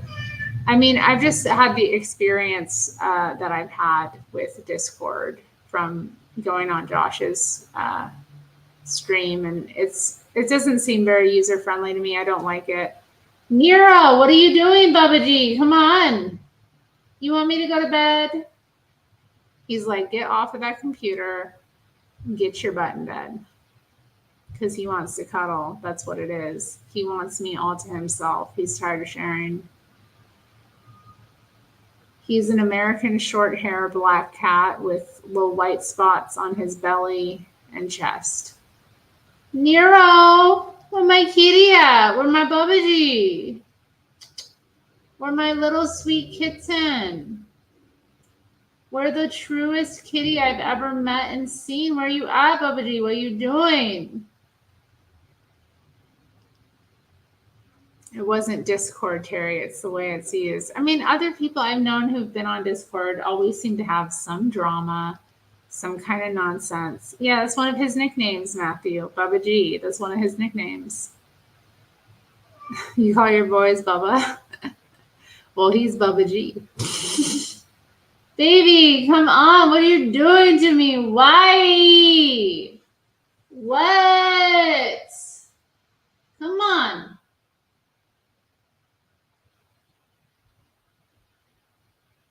Get your little butt over here right now. Come on. What are you talking about? There you are. What you talking about, you crazy?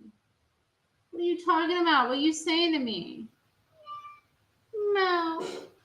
What you, baby? Why? You the one. Why you so this way? Huh? Why you so this way? You want me to get off the computer?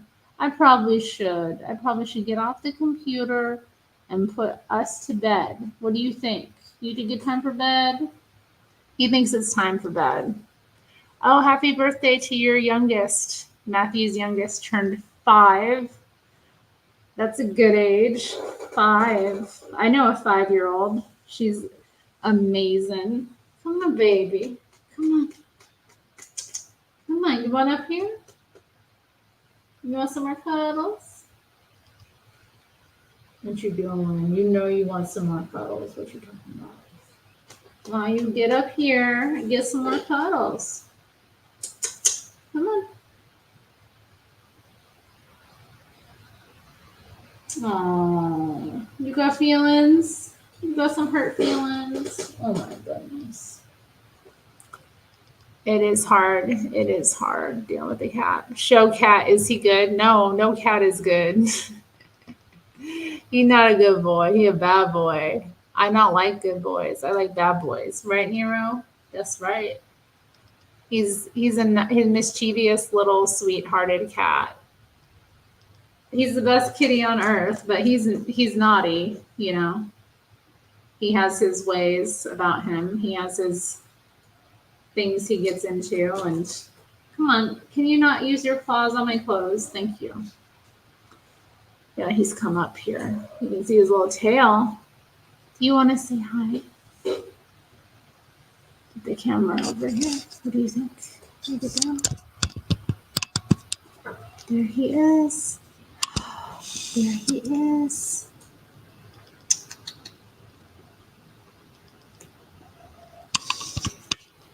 That's my baby. Yeah, this is my kitty. I love him. He's a very good boy. You want to rescue a kitten from the shelter? I mean, it's kitten season. If you want to get a kitten, now's the time. They're around.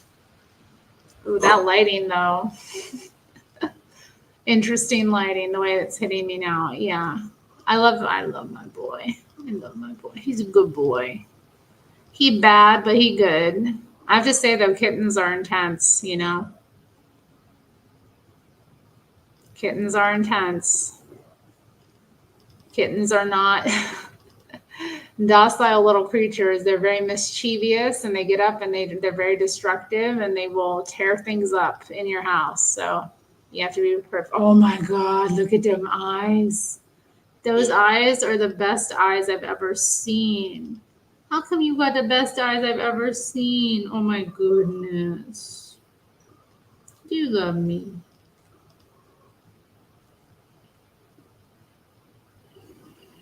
Yeah. Oh my goodness. He loves me. I don't know what I did to deserve. Matthew's gone to bed. Oh, sorry, Matthew. Good night. Have a good night. We got to turn in too, don't we? It's bedtime for us. We gonna turn in? What you think? You want me all to yourself, don't you? He had to share me with my work, and now he's sharing me with the world. Why he can't have me all to himself? Why the kitty can't have his human all to himself? Yeah. Well, thanks all for being here. I don't know who all is watching, but yeah, it's fun chat tonight. Went off in some different directions, some spooky directions. Oh my goodness. Hopefully we'll divert from that in future, but thanks for being here. We had fun, and we'll. Okay, baby. I'm gonna get moving. Oh, don't be kicking me. Don't be kicking me. He's kicking me right now. Ow. Keep your claws out of me, baby. I want you to get off of me so I can get moving around. Okay? Yeah, I'm coming up. All right, I'm gonna get off the computer. I'm coming. Thank you. All right. Well, take care, everybody. Have a good night. I'll see you next time, whenever that is. Bye bye.